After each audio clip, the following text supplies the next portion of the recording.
enemy of knowing. All right, man. Welcome to Crow Triple Live Stream number 1. And actually, I was a little confused there, Jason. Was this going to be your all right man or my all right man? Well, this is the live stream on Secrets of Saturn. Welcome, Mr. Jason Lindgren. All right, man, indeed. No, it's always your all right, man. I'm just running the show for you. I keep getting a lag out, but I think we're okay. Chat room, if we lose audio or something, let us know, because I keep having breaks. So here we are on number 1. Pretty cool, huh? We're streaming in a few places, too. Yep, I'm starting to kind of sort of get the hang of this OBS and to restream out to YouTube and DLive at the same time thing. It all seems to be working, but I don't have cameras to worry about tonight. We just have our logo screen, so if everybody's hearing us loud and clear and seeing us loud and clear, I'm a pleased individual. Well, yeah, well, to be fair, I don't have cameras on any device. Only my cameras have cameras, so everyone always complains, but I mean, I got all this stuff on purpose. I don't want cameras all over my damn house. Well, there is that. I have one that's built into my iMac Pro, which has come in handy because it's actually a pretty nice one, so that when I finally decided to do live streams, it was right there. I didn't have to do anything. All right, so I guess Rose is going to man DLive, or woman DLive, I should say, to be politically correct. But let's talk a little bit about what we're going to do next week before we jump in here, okay? So we've got this video platform now in full control, anything we want to do. So next week, we're going to get into some of the very old telescope work I've done. People who have followed understand I never changed a thing on YouTube. I left it. And so if my ideas changed, I didn't change it. I left it so people could see where I've come from. We're going to run clips and we're going to readdress them, update them for what we think may be correct now, and run some of the classic old scope work. So that should be pretty cool, eh, Jason? Yeah, because obviously you were right in the beginning of even just trying to poke the bear, as it were. You're trying to understand how things were, what these things were that you were uncovering. So you said and did a lot of things that maybe you wouldn't say now. So it's cool to go back and look at all this stuff and update everything. Say, okay, so this is where everything started, and here's where we're at 5+ years later. Is that where we're at? Right. I see TJ Trusty there has done the math. Yeah, it's all 5s. But if we talk about that too much here, we'll probably get bumped. But yeah, when we run these clips, some of them are sold. I'm still accepting that satellites are a thing. And I'm still accepting that the tools I'm trying to track them with are actually doing what they say they're doing. Took me a while to realize I keep going out and I don't film anything. And then I started to challenge it all. And then, put it this way, everything fell apart. Right. And, well, the rest is history, right? Now you've got a movie. Yeah, but you've got awards. I do, and I've even got an IMDb listing now. How mainstream of me. I'm telling the story. So I don't know how long ago it was. And when Jason and I were pretty new together, Jason discovered one day that there was an IMDb listing on me, and he was so impressed. But it wasn't just one. It was like for every episode I've ever done. And he was asking me, how did you do that? And I said, I didn't even know there was one. I don't even know what it means, but it's funny because you were so impressed by that. Now you have one. I don't know if I was impressed, more like amused. I just thought it was really, really funny that that had gotten put up there. But I didn't think you were the one that did it. That had to have been a fan. Well, to this day, I don't even know how you create them, but I assume someone has to. So what they had done is they created an IMDb on CRROW777, and then they started making one for every episode. And it wasn't even an episode back then. It was just a telescopic clip. So there's quite a few listings there. But do you have anything to mention? Actually, we probably should mention a couple things before we jump in. Tomorrow or Thursday, we've got a Q&A episode that's going to go out. We haven't done it for a long time, and it's actually a very good one. Rose always listens in as we do it, and she said it was top notch. And I've listened back to some of it, but we got so many questions that we're going to address. I don't know, Jason, is it more than 50% of them here tonight? I don't know. Right. Yeah, we only got up to 29, and there are 69, I think, if I remember correctly. Yeah, there's a lot. We didn't even get halfway in, and it's a full 2 hours. So So the things we should mention, tons of people had been asking for the soundtrack to Shoot the Moon. And so I bugged Jason because I kept getting email. So Jason put it up on CD Baby, and we included the music too that you heard at the intro. There's 3 versions of that, a short version, a 1-minute version, and a 3-minute version. And that's all included in the CD Baby soundtrack. Anything else, Jason? Well, I have to say I'm a little disappointed with that. A lot of people were indeed asking, and we've sold 3 so far. So that doesn't make me want to go drop a couple $100 on CDs, on physical copy CDs, because I don't want to get stuck with several $100s of CDs that we can't then resell. So I'm not sure what to make of that right now. Yeah, so just hold off on getting hard copies. I don't know what's going on there either. I must have had 20 to 30 emails overall this time. But anyhow, it's there. We'll see what happens with it. That's all I can think of. You want to jump in and do this thing? All right, so let's get to the subscriber questions. The first one we're going to do is Jack from Scotland. Do you believe it's deliberate that people no longer eat for sustenance? Instead, we eat mainly for pleasure. By we, I mean people in general, of course. Is it just a way to get everyone in the habit of ingesting all the various chemicals the powers that be want inside our bodies?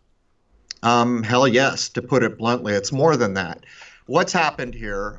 Jason and I are going to put out an episode 200, and I've been doing for months now research to show where the actual engineered fall of America began, and that will be a coming episode. What's happened here is the 21st century was bookmarked, and I'll get into all of it when we're on the other show where an hour or two can not worry about censorship. The truth of it is that we have all been engineered. And if you watch TV, it doesn't matter how much you think you know, you're still being engineered.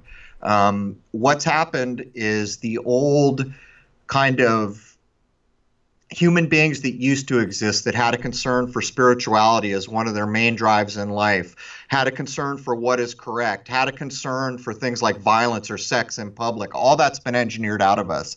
And what it's been replaced with is instant gratification. What do you think this Grubhub and all this pizza delivery and all, what do you think that's all about? Yeah, you're right. It's about getting unhealthy food because the fatter we get, the more manageable we are and the less lifespan we have to deal with. But not only that, how many people remember back when Domino's was going out saying, we're going to fix your city streets? When I saw that, I was like, what? Where are we? This is the bizarro world. A freaking pizza corporation's going to come fix city streets. It shows you the complicit nature of what's gone on here. But yeah, you're not missing the point. But what do you think video games about? What do you think ordering online? What do you think all this instant gratification has turned us into a different sort of human being and a different sort of society? I mean, what would you say, Jason? Well, so much of what we deal with in modern society is instant gratification, isn't it? That's what the some of the cats behind even Facebook and some of the other social media have discussed. They know that it's hitting on centers in your brain that act like a drug. And the food is just as bad. And, of course, you still have some people that try to watch what they eat. And there are solid vegetarian movements and even vegan movements, which is, trying to avoid a lot of the bad stuff. But everything in this socially engineered nightmare that we live in, society that we live in, is there for instant gratification. And like I always say, if they don't get you on one thing, they're going to get you with another. Oh, are you into sports ball? Oh, you're not into sports ball. Okay, well, we got Star Wars and we got Star Trek. Oh, you don't like that? Well, we've got cop shows. We've got 6 cop shows with the same name taking place in a different studio that's supposed to be a different city. We've got something to get you, and we will get you. There's another side of this, too. When I was young, the idea by the people we looked to be adult, and by the way, they were a lot more adult back then. You can even see it in the TV shows. Go look at some old cheesy show like One Adam 12, or Adam 12, I guess it was called. The adults seem more adult-like. You know why? Because they were. We had not been so lowered. But the idea back then was you had to work hard to earn the things you were going to have. And if you did that, when you did work hard and got the things you were after, you valued them a hell of a lot more. What's happened now is we don't work that hard for a lot of the stuff we get, and it becomes throwaway crap that was made in China. It's the whole Home Depot story as well. There used to be tons and tons of privately owned stores that did what Home Depot do. As far as I know, where I am, there's one other one that's minuscule called Ace Hardware at this point. But this is outright social engineering, and we will seek in an episode not long after 200 to show where the fall began in earnest for the United States. That's right. That's totally cool. All right, next up we have Andrew. Would you please reconsider sharing your views on the moon, what it is, and its purpose as it pertains to death and or the afterlife? You've alluded to this several times in the past, but have been understandably hesitant to share. In episode 194, you also seemed to imply that you had strong feelings about what you would do upon your death, but again, were hesitant to share and even stated, I don't want to be responsible for that bag of bones, perhaps relating to how it might affect others. Would you please reconsider? Here's the thing, and I'll be blunt. I'm not qualified. I know what I'm going to do with myself, and I know that that could change if I learn more, and I am not going to open my damn mouth and put something out that important, acting like I know certainly, and I don't know certainly. But to get back to the first part of that question, from my point of view, the moon's a luminary. It's what it is. Would I like to know more? Yes. Is it a rock in space? Not from my point of view. And that opens up some disturbing questions because it certainly looks like a rock that's been hit by a lot of other rocks. So if I'm correct in my assertion, along with every other major spiritual tradition that I'm aware of, it's a luminary and it's not that far away. But why would it look like that? And that begins to open up some disturbing questions. To get back to your other part of that question that I'm not going to take on directly until I know much more than I do at this moment. I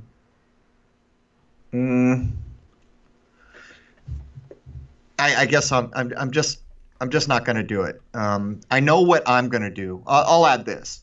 In old movies, remember when they used to say, "Oh, someone just died. Go into the light. Oh, I saw my family members in the light. Go into the light."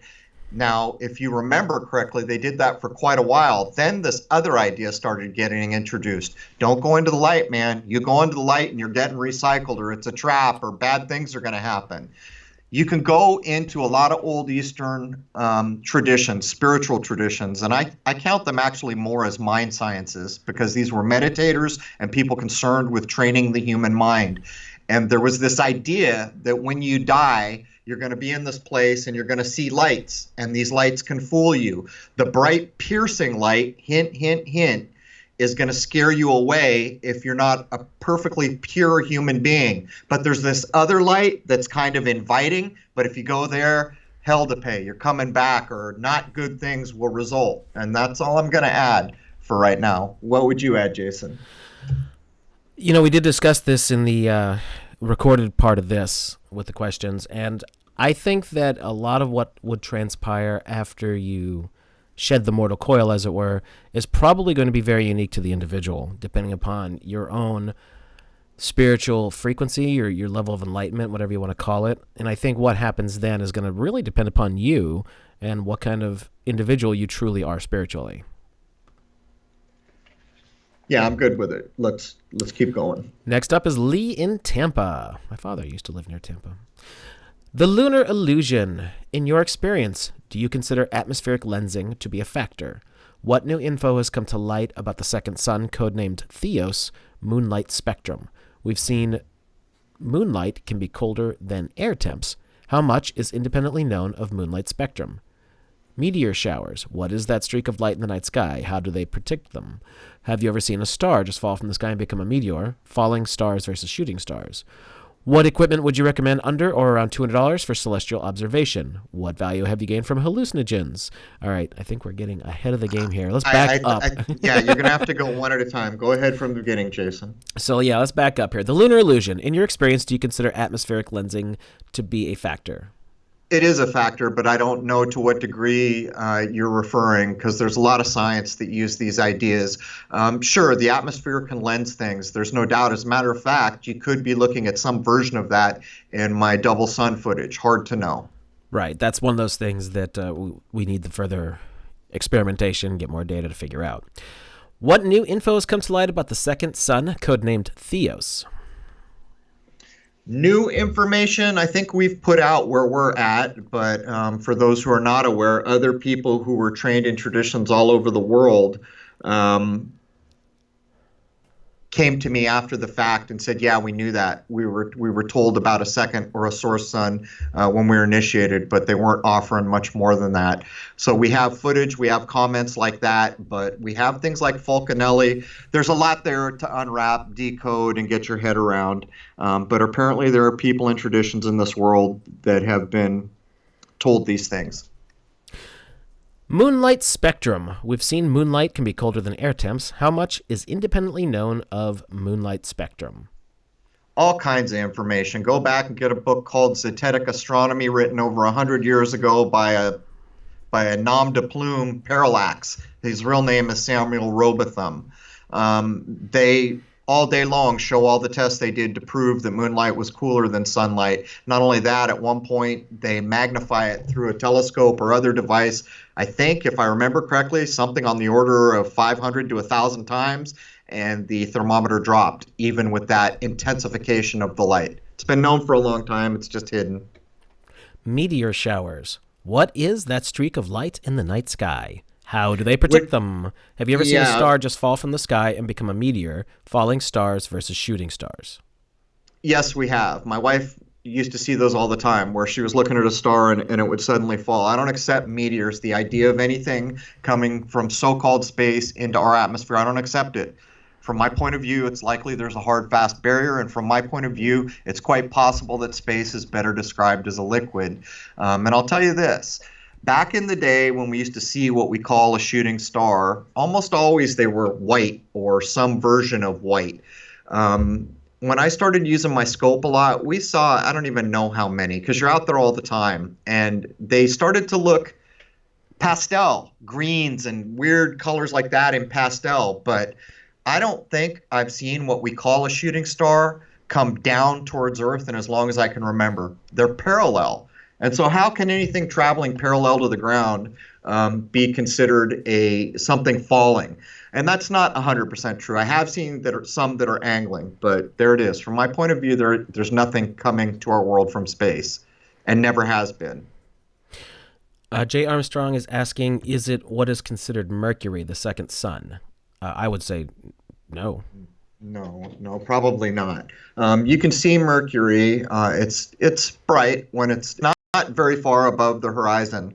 It's described as being inside our orbits. I don't accept that model, but its period is 88 days. When I used to sun gaze before the chemtrailing blocked that ability, my wife and I went out once and we were staring at the sun, and Mercury was actually transiting. We could see it with our eyes.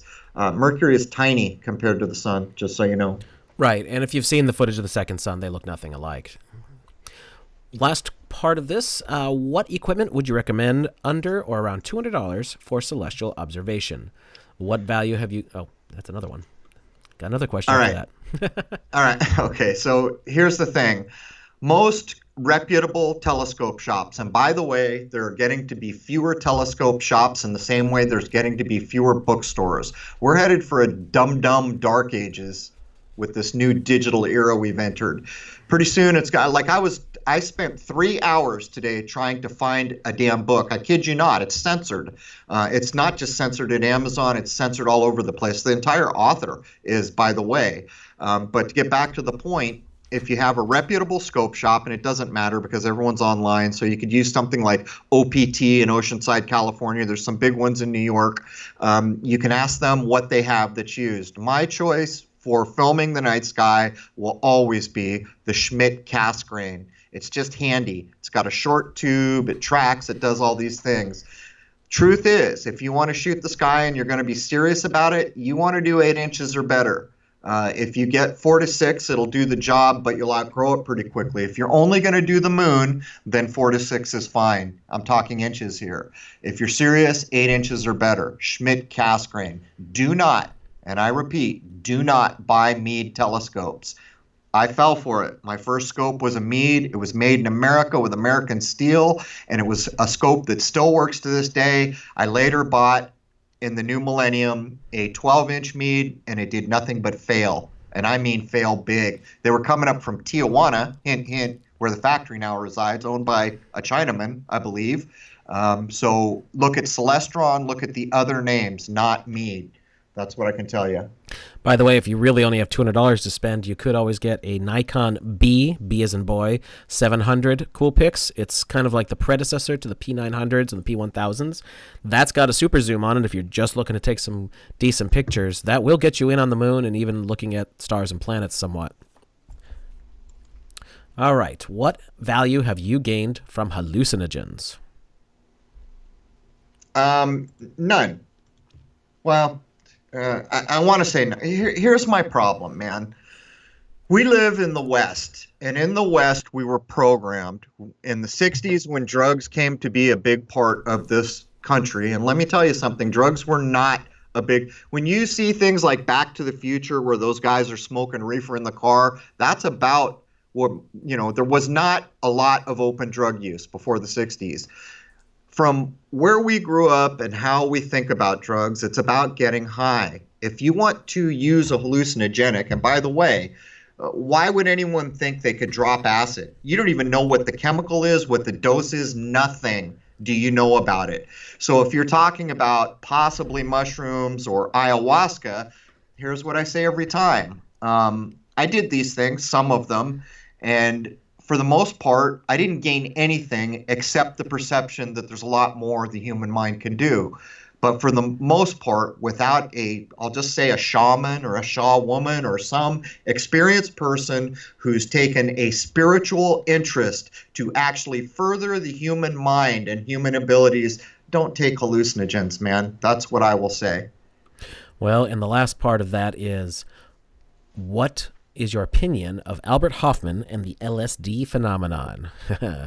Well, it was engineered. Yeah. It was 100% Yes, it was. engineered, and not only that, it wasn't the same thing all the time. It was being manufactured in the look at it this way. So parents and grandparents spent money to send their kids to university to get educated in the 60s, and that many of those very universities were pumping out LSD and warping their damn minds. And by the way, sometimes those people were never the same. I know people that were never the same because you don't know what they've made in a lab somewhere. And things like blotter acid, where it's basically a piece of paper where someone takes an eyedropper and puts 1, 2, 3, who knows how many drops. You don't know dosage. You don't even know for sure what you're taking.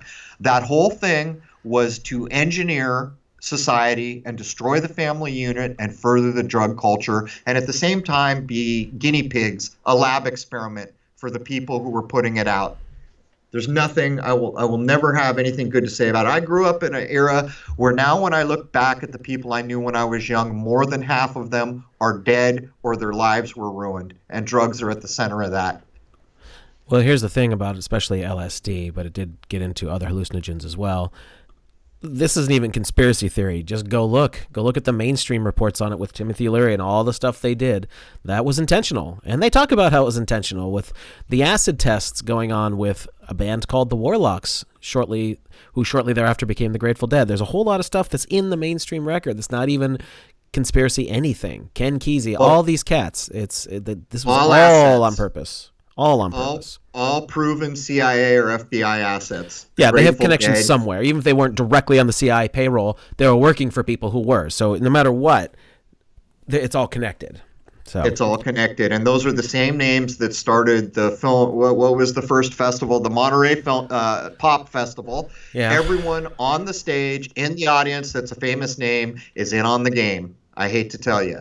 I just had someone run a nasty clip about me because I had the gall to say the band America pre-echoed Prince's demise. But anyhow, I that's addressed another that story. actually. I just did an interview with Mark Devlin the other day. He's going to be putting out in a day or so. He was he messaged me this morning saying he was really happy with what we discussed because I broke things down from a studio engineer's point of view. If anybody doesn't know, I did musical retail for a long time, and I've been a studio engineer for about 2 decades. Not that I'm so great that I would be winning Grammys, but I'm really into the understanding of how things are created in the studio.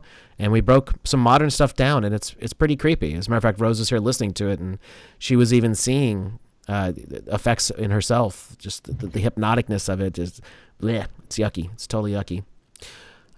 Next up, we have Brian. If we consider the possibility of this place that we exist is some type of school or boot camp, then we can deduce that the goal or purpose here is to graduate. My question is, do we have any examples of people who have accomplished this goal? Surely it's not a Deepak Chopra, Gandhi, or Dalai Lama figure. Who can I model myself after? From this point of view, it appears to me that the only people who know how to graduate are the ones that are doing their best to enslave us. Are there examples of people who have graduated, or is it that we all have to accomplish this goal collectively? That seems unlikely to happen.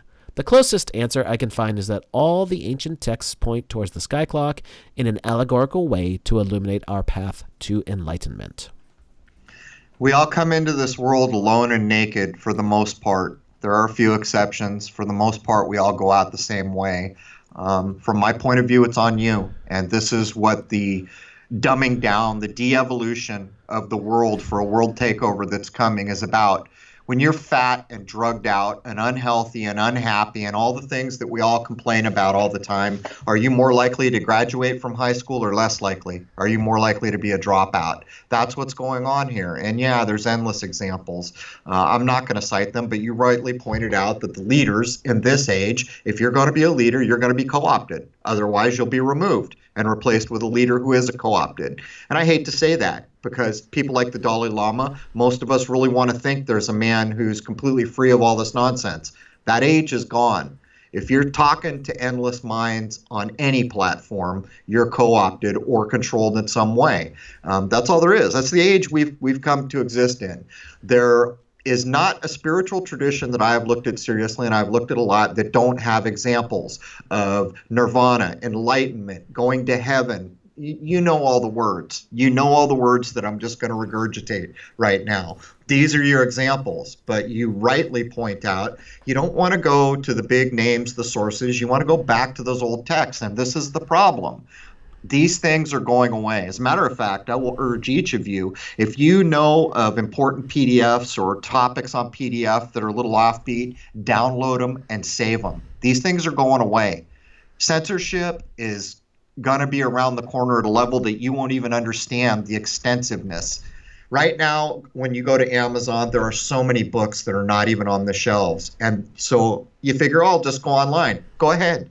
Find a bookseller that can still get them, because when Amazon removes it from the shelves, there's only so many limited pressings, because they have the power to push what's going to get printed and what's not, because most of the world's books are starting to go through places like this. And this is the problem. When the last library closes its doors, we will experience a version of the barn wall in Animal Farm like never before dreamed, because everything will be digital and anything digital can be changed. We already see versions of it. So there's my rant. Well, I actually boil this down to something really simple. Don't be a jerk. Just be cool to yourself and to those around you, and that is the best you can possibly be. Don't be selfish. Don't be a prick. Just think about what you're doing before you do it. That's what I try and do, and I find it's a pretty easy philosophy to live by. There's one more thing I wanted to add there.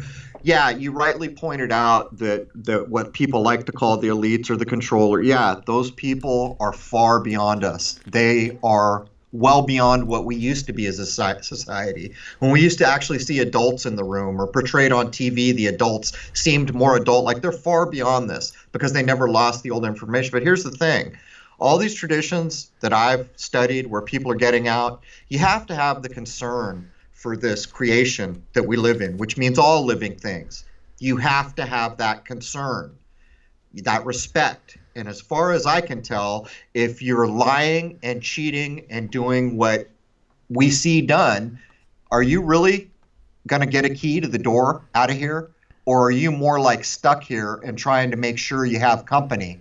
That's the way I'm viewing it. I don't accept a true spiritual path that doesn't have concern for all living things. I don't accept it. Just get that on the record. Next, we have Climber48. CRROW777 and Jason, earlier you did some work on the moon and possibly the sun being some sort of gateway. I can't remember if you mentioned that it was on the solstices or not. The late Tracy Twyman also mentioned it in one of her podcasts. Could you possibly elaborate on this, and if you have thought any more about it? You've got an actual gentleman, and I guess I won't call him out in the chat room right now, who's done way more work on the gates than I have. My problem is that we're running a pretty big ship here these days, and to deliver at the level we try to deliver, the research, the communication, the running of a website, the prep for the next show never ends. But there are people, one of them I know certainly is in the chat with you on YouTube right now, has done a lot of work on what's called the gates, the idea of the silver and golden gates. I think it may have shifted in his research a little bit. Originally, my idea was the silver gate is the autumnal equinox, the golden gate, named for the bridge, of course, is the spring equinox. There have been impressive ideas about which luminaries are in these gates and how does that reflect against world events. So to put a response out there, there are others who have spent way more time, but on the forums of CRROW777radio.com, most of the work, these people that are far advanced from what I've had to do, their work is there on a private server behind a paywall, so it can't be censored for now anyhow. That's what I can add. Second question. In the last few years, I have watched a series of YouTube videos by Cryon Last. That's CHRION, second word LAST. In fact, that was the first place I heard about the placenta being a flat cake. My question is, do you think that the individual sperm that do not fertilize the egg are released into the electronic sea and need to be rescued by Jesus? If you think about it, each ones have the potential to become incarnated souls. Well, they actually don't, though, because this world works on gender. I'm going to be doing more work on this as well. Very few people are aware that one of the occult driving ideas for all the places we point out all the time is a star called Sirius, which links back to ancient Egypt. As a matter of fact, Caitlyn Jenner came out as that star was doing its heliacal rising for the year, hint, hint, hint, because there's a transgender idea attached to it. The problem is that in this world, it takes a male and a female to make a new generation. The most important thing, name something more important than reproduction to continue a species or human beings or anything. What's happening now is they're trying to do gender confusion, and that is in fact reducing the birth rate. But to get back to your point, those are not potential new lives anymore because they have not met with the egg. They are potential in as much as they have a possibility to meet the egg. When the possibility to meet the egg is gone, their potential is gone. Now, the energy referred to, I can't tell you. Yeah, nothing, as far as I know, energy can't be destroyed. So your point is well taken. The energy, or what might even be called soul in some traditions, something becomes of it. Is it absorbed? Is it released back or whatever? But I want to be very clear here. The potential of any sperm that no longer has the opportunity to meet with the egg no longer has potential from my point of view. Well, I think sperm, you just have to kind of look at it as part of the equation, not the equation. It's genetic material that still needs to mate its match, meet up with its match to do anything. So that's the way I kind of see it. And then you got to have male, you got to have female. Right. That's the only way it works, no matter what any crazy person might tell you in this day and age. That's a fact, a provable fact.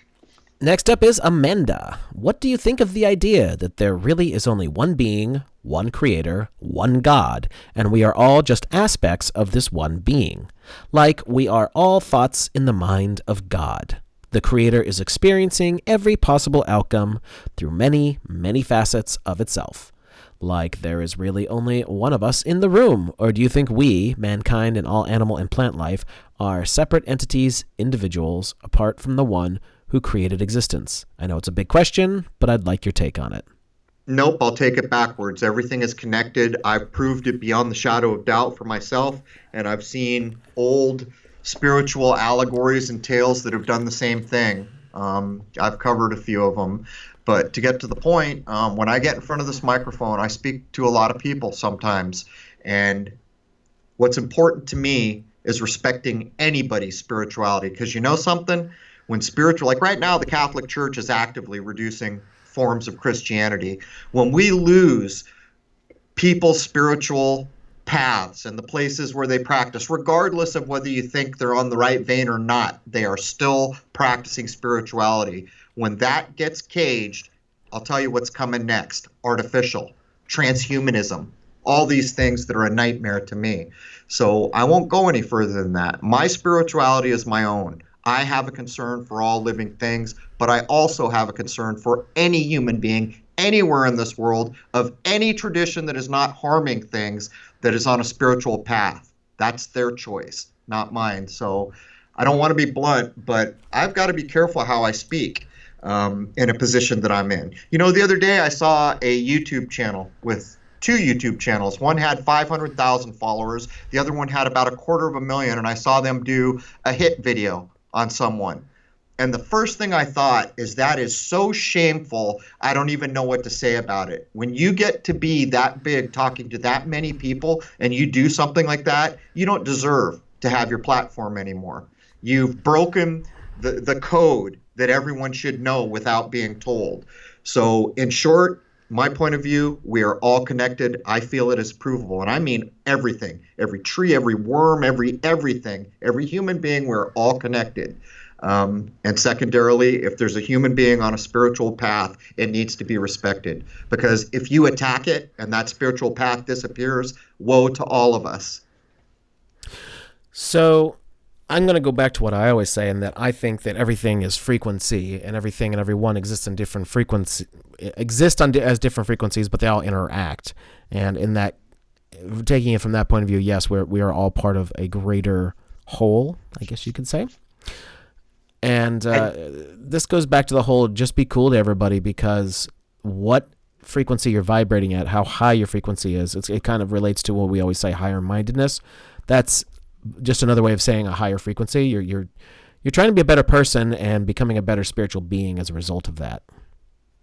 Yeah, and I'll tell you another thing. I've spent my whole life researching and trying to learn. I can't tell you how much I've learned from other cultures, other older traditions, some traditions that are no longer with us, some that aren't even really particularly paths that I'd like to follow, but nonetheless, they had things of value for me to accept and learn from. And in some cases, it was a bad example. In most cases, it was a good example. And what you've got to realize is, if you come to the conclusion we're all connected, then you damn well better view this place as a creation and everything in it made by the Creator. And if you know that and you disrespect something, that's on you. Absolutely. Totally agree there. Next we have Jay. Besides a religious book, what book would you save from a book burning? People ask me these questions all the time, and it's so hard. Gosh, I don't know. You know, I want to say something. There's so many. One of the books that I recently held up was the book that I mentioned earlier, so I'll just go with that, Zetetic Astronomy. And the reason is, not only did the guy say over 100 years ago damn near everything I've said, doing the same thing, observing firsthand, but the first 3 pages tell the truth that we have lost in scientism. Theories are not science. Theories are ideas that are not proven. It's what they are.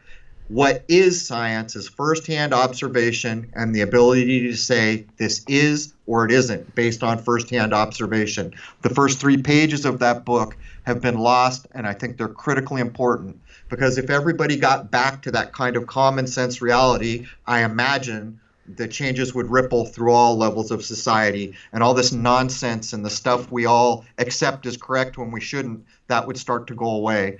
The biggest problem of our time is we all accept illusions and lies and don't know any better, have been taught not to know any better, when in fact everything should be challenged and everything should be subject to firsthand observation if it's possible.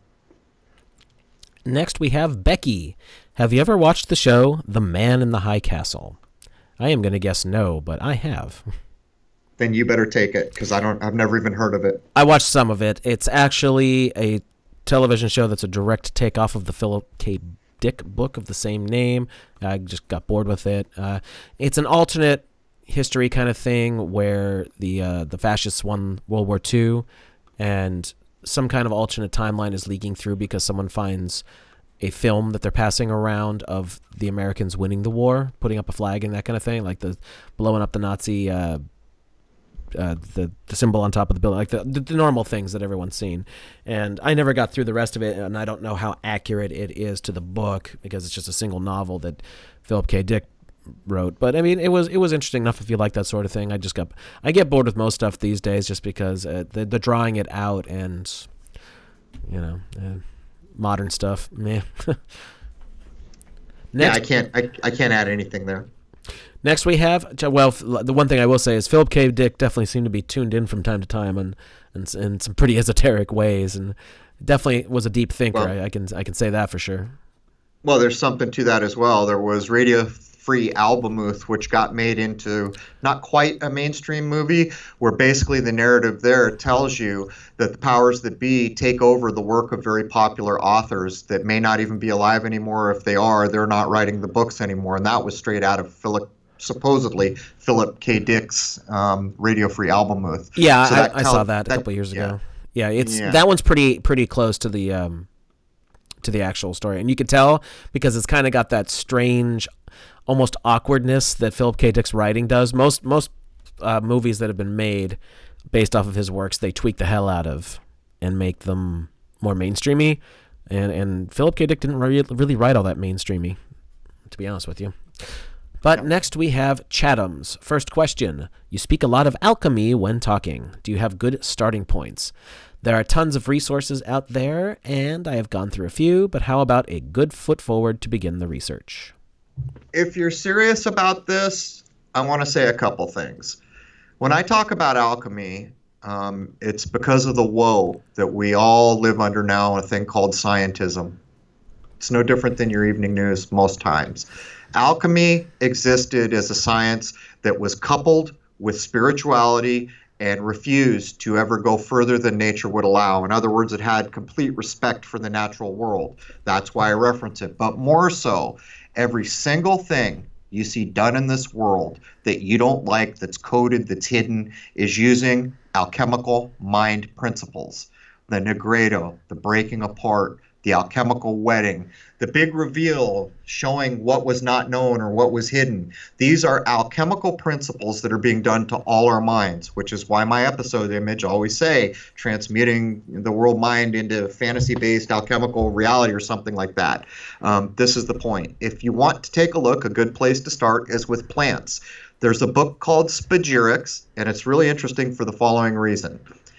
Spagyrics is the alchemy of the plant kingdom, but alchemy is the same for the most part, the procedures and the ideas. The idea being if you were making some medicinal thing, you could also be learning how to apply that to your person. But the man called Manfred Junius, because most high-level alchemists take a Latin name, so Manfred Junius is the author of Spagyrics. He shows all the glassware that you need to do it, but he is a chemist. Hint, hint, hint. So he can do things like say, well, in chemistry, we call it hydrogen. And here in alchemy, it was referred to as this. And it shows an important part of the world that you were never taught in school. And to be perfectly blunt, these are the weapons that have changed all into basically de-evolved, mindless morons for the most part in this generation where we find ourselves. If you like the alchemy thing, I know Jay Widener has a book out that talks about that kind of stuff. I just don't remember the title off the top of my head, but look up Jay Widener's work. Gets into alchemy a lot and gets into a lot of stuff with the cathedrals as well. And he references a book, an older book, about the cathedrals that gets into alchemy, so that might be of interest to you as well. My apologies for not knowing off the top of my head. Next question, I should say. I've been reading much more about the nature of the world and its relationship with numbers. I teach math. Please don't hate me. I also won't get started on the general direction education has taken. Brave New World. Yes. Transhumanism. Yes. Logical. No. I can only assume that what this person means by that is the Common Core math, which is just atrocious. I find myself battling what I know, what I think is false, and how to move forward with my job of helping children think and break free of the constraints they are left in. CRROW and Jason, there is a crisis in education mixed with the control of social media, music, television, and the dumbing of thought. It is real, and I see it and battle it every day. With that, Do you see education being salvageable? I see scores of new teachers less educated than before. No new thought or knowledge accredited to them. They follow lock and step. Yeah, I can only imagine what the nutcases coming out of college these days are like. You know, this problem is not going away, and it's going to get worse. And any person looking at social media, TV, or any of the streaming anything is being programmed, whether they know it or not, with keywords, with alchemical procedures. People have no idea. They really don't have any idea. I know certainly if I stop to watch something on television, which I don't do very often, I actually consciously understand I'm about to be programmed in some way that I might not even fully understand. That's a fact. But here's the thing. As I thought about the problem, because there were a lot of teachers in my family, I went in the avenue you were going down, and then I finally realized something one day. The most valuable things that I ever came to know were taught to me by my father, or I taught myself. And so what that tells me is the idea of this decentralized information age, which is now coming into heavy censorship, is the idea of gathering information. Maybe it's more important to instill in young people the need to know more, the need to learn more, and the fact that you can teach it to yourself. In this age, there's a video on anything. Unfortunately, right now we can get most books, but that's becoming a problem too. The point I'm making is the system. It was engineered to where we are. It fell in less than a generation from where it was to where it is. It was falling slowly from where it was in my grandparents' time down to where it was when I was in grade school. It had already fallen some. But from that time to this, it has just gone off the edge of a cliff, to the point where children aren't even taught cursive writing. And of course, all the founding documents that are held up as so important are all written in cursive writing. You can see what's going on here. My main point, if a young mind wants to learn and always wants to know more, maybe that's the best we can hope for, because certainly you can't walk into a job and start talking about a world that's not a globe or any other thing. You'll lose your job. And there's the catch-22. Let's just say that Common Core is mind poison in every way, shape, or form, especially the way they make the young kids do math. They're even screwing it up left and right and getting different answers because they overcomplicate it on purpose, which, of course, makes the majority of them hate it more than we might have at that age when it was just straightforward. Second of all, if you look at what colleges and universities have become now, good God, it's full of just nut jobs, turning kids into more nut jobs. And that, of course, is going to get passed on to the children they're teaching. So I don't think we need to say much more about that. Indeed. Next up is K99 Bill. This is more of a comment than question regarding the sharing of information with people who haven't woken up. I've had some luck pointing out how ex-presidents, party leaders, royal family members, and business leaders lead very healthy lives well into their 80s and 90s. People find it easy to accept that they are being denied medical technologies available only to the elite. Warren Buffett claims to drink a six-pack of cherry Coke and eat hamburgers every day. The elderly elite are healthy and productive when common folks use walkers, canes, and live in assisted living communities with chronic illnesses. It's a way to get people to at least think a small way beyond what they are used to. Thanks for all that you do. Yeah, I would have to say that the old queen there looks better at 90, whatever she is, than I'm gonna when I look 60. There's no doubt. But you know, I remember a story way back. There was a complaint that the Communist Party in charge of China was taking all the organic foodstuffs for themselves. And of course, I don't live there, so I don't know if it's true, but I think it's about a few things.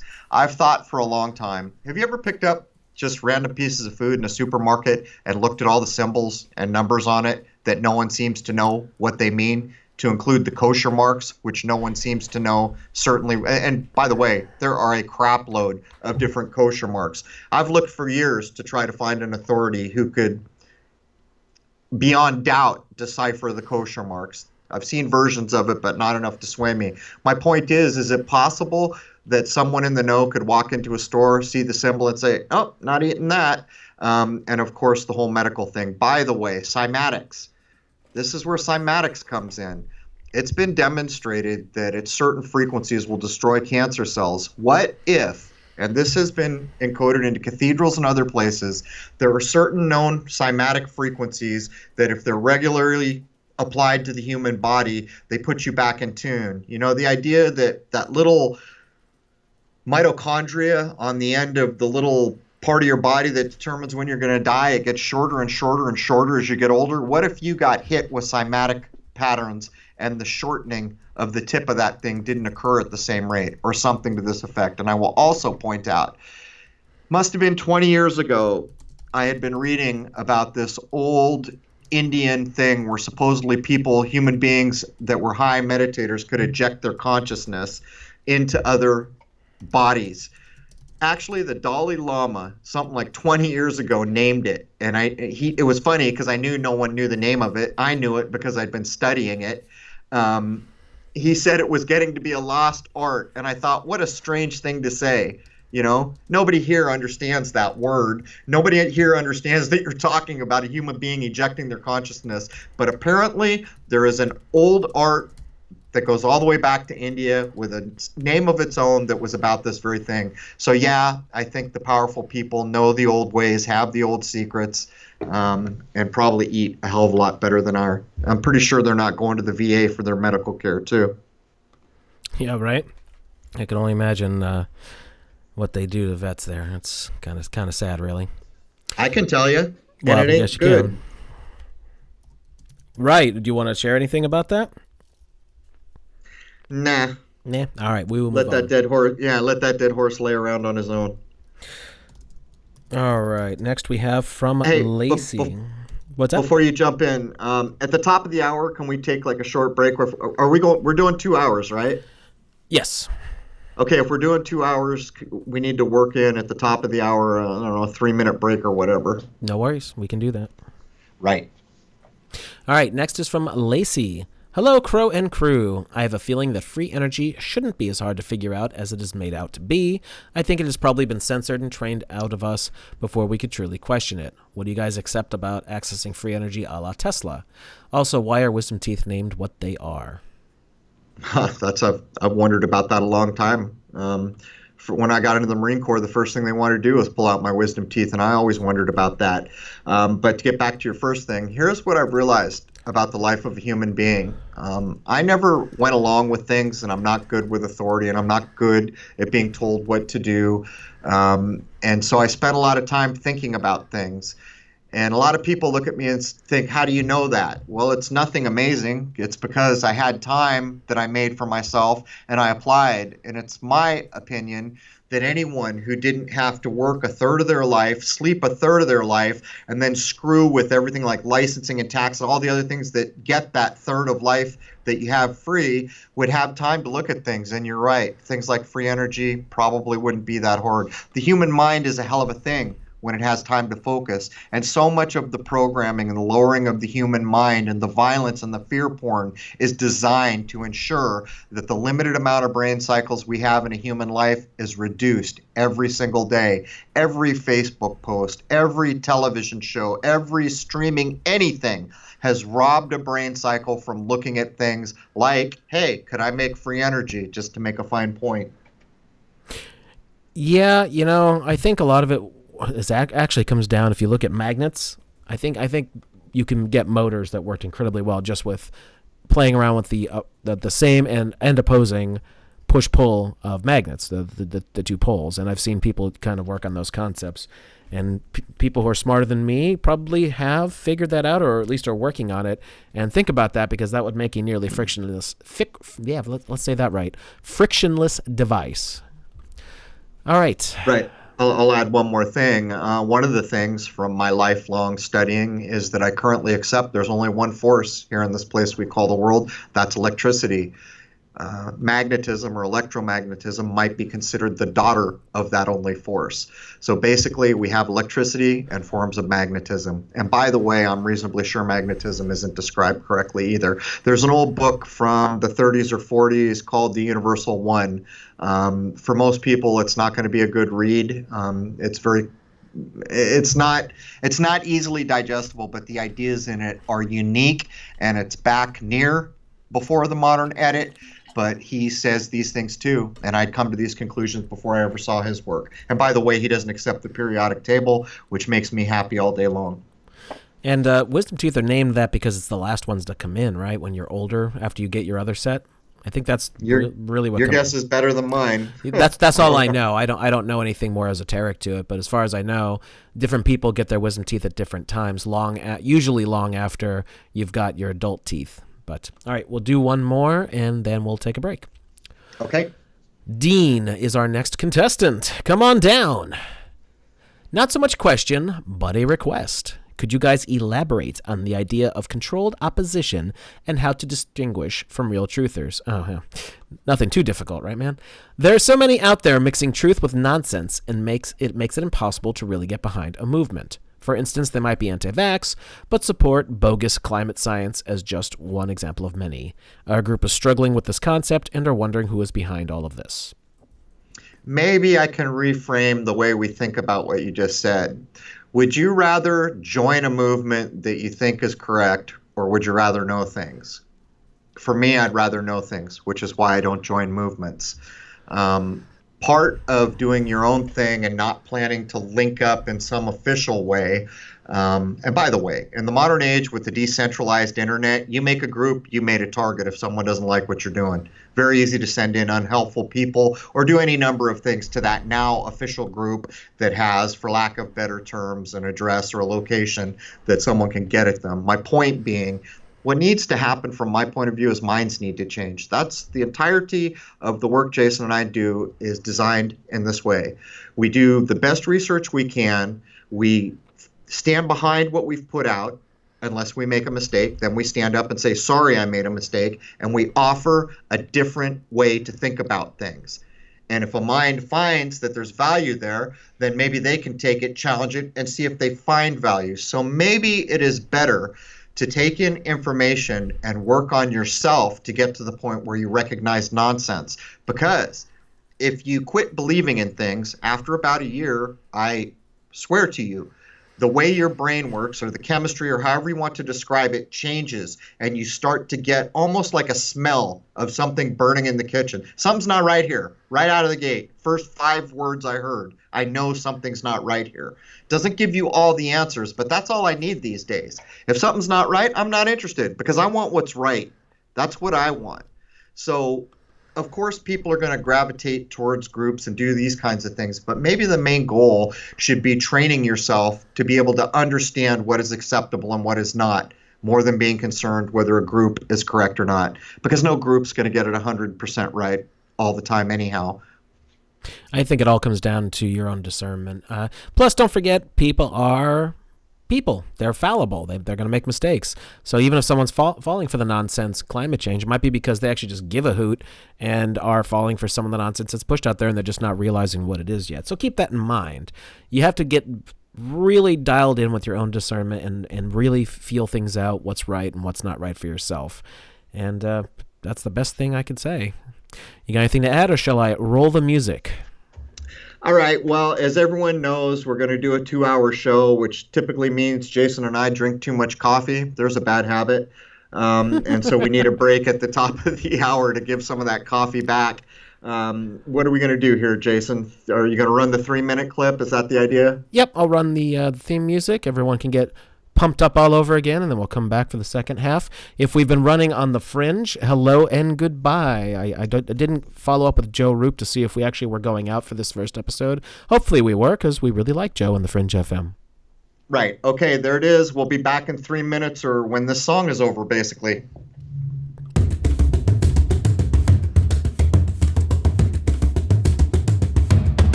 is the enemy of knowing. Did we lose all audio in the chat? All audio in the chat. I'm not sure what you mean. Can you hear me? Okay, you guys can hear me. I don't know why the music quit. I guess we're going to wait a minute for Jason. It's going to be cool next week to be able to go back through some of that old footage and have this platform to share it out and update ideas, particularly so many of those things that I shot. I accept that they're all in our atmosphere, so Don't touch anything. that'll be interesting. Are you back with us, Jason? I've been here. Rose touched it and wasn't supposed to. That's okay. I guess she can do that if she wants. But anyway, yeah, I had OBS muted, and she thought the Skype wasn't muted. And, well, anyway. We're back. We are back. We are on question 42. How are we doing here? We've gotten through 12 questions. 12 questions so far. We got a lot of questions. Well, we asked twice, so we got what we asked for, didn't we? We certainly did. So shall we move on? Let's do it. Next is from Tyler. I am wondering if you know anything about Siddha medicine, Siddha, or Ayurvedic medicine. Yeah, actually, that's among a lot of the old studies I did that go back into ancient India and other places. And by the way, if you have caught our episodes with Dr. Franco-Lena, he has Ayurvedic training. Dr. Franco-Lena was one of the first people after I did the double sun clip, finally, when another person confirmed it. I shot it 2016, must have been 2019 when I posted it, I'm guessing. Dr. Lena said, yeah, I already knew that. I was told in my training. So when you listen to the Dr. Lena episodes, there's a man, Ayurvedic is part of his training. How about solidified mercury and other yogic alchemical practices? I'm not qualified. I'm not touching that. You need someone who knows what they're doing. These things, as far as I know, can be dangerous. I think we should point to Dr. Lena again because he's I think, gone through a lot of this stuff, right? He has. The problem with Dr. Lena is he's such a rare commodity, and he's in Italy, that he can't even take on extra email. That's how busy he is. So that becomes the problem with become such a valuable resource. Everybody wants you. The state of samadhi, or leaving one's body voluntarily and consciously. These are the yogic sciences. I would love your eye on this topic. I've covered these things. I'll talk about a thing here for a second. I've been running my forum for probably close to 4 years on CRROW777radio.com. I've had to bump 2 people in all that time out of the forum. One of the biggest problems has become religion. It's a crapshoot. If people feel like you've talked about this other spiritual path, but not the one they're interested in, then you start catching all this heat. And I find I'm constantly in a balancing act.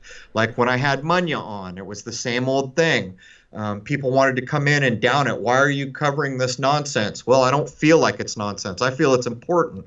I feel like I can learn things from another culture that's so old. So I am totally with you all day long. I spent a lot of years studying these ideas. To me, the spiritual paths that go back through old India and other places that had a lot to do with meditation. And by the way, early Christianity too. People forget back when they were taking vows of silences or the idea of a monk in his cell. What do you think that's about? That is about meditation, to get closer to God, as they would put it. Has kind of fallen away from our Western traditions. But I went back and I found all kinds of old stuff that almost no one could get their hands on, and realized there's whole groups of people from different parts of the world with no contact that know about these things. So yeah, I'm aware of it and I cover it as I can. But it's always a balancing act with spiritual and religious ideas. We need to get to a point where we are tolerant of everybody's spiritual path, as long as they are not harming living things, from my point of view. Next is G Thunder. Referencing episodes with Dr. Lena and Phoenix Aurelius, it seems there are more potent and perhaps superior means to provide nutrients to our bodies to obtain a higher level of health and wellness.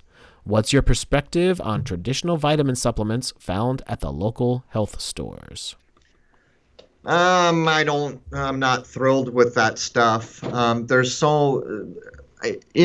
These kind of medical centric questions, I don't want to answer them. not only am I not qualified, I know what I do for myself. I'm talking to a lot of people here. And if someone wants to cause trouble and misconstrue what I'm saying, but I'll tell you this, from my point of view, most of that stuff is just making fancy colored urine. What I'm about is like an orange. When I eat an orange, I don't have to wonder, are the nutrients of this orange going into me? Because I know all the components to allow the nutrients in are in that orange, along with, get this, some life essence. That's right. That orange is giving me life essence. And so you could almost look at our modern things that we ingest and categorize them broadly in two ways. Is there life or is there no life? And I would be willing to bet that the vast majority of us, myself included, could say 80 or 90 some percent of what we ingest has no life. Now, my wife and I have gone back to juicing along the lines of the Gerson method, so I know that almost every day I am ingesting life. If we could still get cheese that wasn't pasteurized, that would be life. If we could get real yogurt that wasn't actually just sugar pudding, we would be ingesting life. So that's what I can add. Most of these kind of buy this bottle ingested things, I'm not about that. But I can't medically address it. Someone like Dr. Lena would need to do that. Right, and we know what Dr. Lena says. Try and get your vitamins and minerals and everything from proper food. And water, right. Of course, proper water. Right. This is not medical advice, by the way. But the one thing I can tell you that I take that seems to make a difference, but it could be placebo effect, of course. I do like the vitamins by Beyond Tangy Tangerine, the ones that Dr. Wallach puts out. They're a little pricey, but they seem to work for me, and that's all I can tell you because I'm not you. I can add, there's an old Chinese proverb that says something to the effect that if you've seen the doctor and his prescription did not include diet, then you haven't seen a doctor at all. And that really says it all. That's an important thing to remember. You know, even things like cell salts, most people would think, oh, this is a mineral or something like that. You know how those things are made in nature? A plant puts its roots down in the ground, pulls it up, titrates it, for lack of a better term, so that it's small enough and processed by the plant enough for your body to absorb. So when you eat spinach, you're not just getting, you're getting things straight out of the earth. And by the way, how is it that if you take a basil seed and an oregano seed, put them in the exact same earth, you get two vastly different plants, you see? And most people will write that off, but you shouldn't think about that. That is an critically important thing to understand what I just said there. Two different seeds in the exact same environment producing vastly different life forms. These are important ideas to not just dismiss as if, oh, it's DNA or some other knee-jerk reaction you were learned in school. Think about what it actually means. There was a time in this world when people got their nutrients from things out of nature. That's not what you're doing in a GNC store or something like that. By the way, if people aren't aware, they probably are, mainstream doctors, allopathic medicine doctors, generally don't get into questions of nutrition. Diet. Yeah, right. And it's one of the most important things. There are specific people called nutritionists who will, but even they are kind of following way too mainstream of a program, but at least they're a little bit better on it. But anyway. Well, according to the Chinese, then you haven't seen a doctor at all. Right, and that's exactly what I was getting at. You haven't really seen a doctor. You've seen what shall we say, a practitioner of the pharmaceutical industry. How about that? All right, next. Actually, there's some more questions from G Thunder. Seeing recent video footage of the moon with such focus and clarity, how do you reconcile in your mind the level of detail in the surface of the moon, knowing it's a luminary and not a rock? I mean, what the heck is that thing? This is the problem. We need to know more. We've been misguided for a long time. There were people not too far in our past that apparently had a much better handle on it. I don't think you're going to go wrong from finding out that 3 or 4 main spiritual traditions would refer to it as luminary or light. That's a good place to start. And the observation work that I have done, I accept that currently. All right. And I've heard you a few times mention the JFK assassination as a hoax, but never heard the full explanation. What were the main sticking points that made you question this event? Well, we're on YouTube right now, and we'd like to keep this live stream so we could reach as many minds as possible. This will be part of the line that I attempt to draw that shows the engineered fall of America. That's all I can say. But if you think that you're hearing anything true on your news at this point, I've got news for you. And a pretty good indicator is if you see a Spielberg movie that's echoing some old event, what's going on there is how they'd like you to remember that event is being reinserted into your mind. Hint, hint, hint, hint, hint, hint, hint, hint, hint. I can't put enough hints behind that. And every time you see an event remembered, well, why not these other events? And by the way, why don't we ever remember good events? Why is it always some negative thing that we have to remember? But the truth of it is, if we cover things like this here, they'll kill our live stream. And I would prefer to talk in a helpful way and talk to more minds. We will be covering this on CRROW777 Radio, where we own the server and we can say what we like. That's correct. By the way, the 1960s were really the first decade where they started throwing the big switches for the downfall. Shall we put it that way? We found the edge of the cliff then, didn't we? I think so. Next question from G Thunder. Some alternative news sources are suggesting mass reduction of insects and other life on land and sea is a direct assault to further pull us out of nature and set a path for complete dependence on technology to usher in transhumanism. Others suggest the aerosol spraying in the atmosphere is to ensure complete coverage in worldwide connectivity, creating a smart grid to connect all things for data collection to support this agenda. Any thoughts on this? You know, logically, there's a few ways we can go here. I don't accept the kind of fear porn decimation ideas. And the simple reason is because any life to be here requires a system. There's no part of the system in nature that isn't required, although we do lose some occasionally, apparently, but something is lost at that point. So there's really a couple options here. If human beings are trying to take over the world, and it is in fact human beings, they need the same things we do to exist. They can't destroy nature. But they know a thing that we've forgotten. As an example, when a forest fire happens, we all think destruction has occurred. That's not true. What's happened is the first step in renewal has occurred. It's just that we are upset because we lose our home and all the things we've worked for. So we forget that in the natural world, things like sequoia trees can't even make more sequoia trees without that forest fire. There are places in Japan that do slash and burn, which I was told my entire life was a terrible idea. They've been doing it for hundreds of years. They do it once a generation, knowing full well that the one farmer in his lifetime that does it will see the exact same forest he just burned to the ground before he hands it to the next generation. These ideas are not lost, but this brings up another idea. Are there parts of this world that we've never heard nothing of? I accept it all day long. So you could do a number on other parts of the world and know full well in 100 years, more than likely it will bounce back to something very similar before you jacked it up.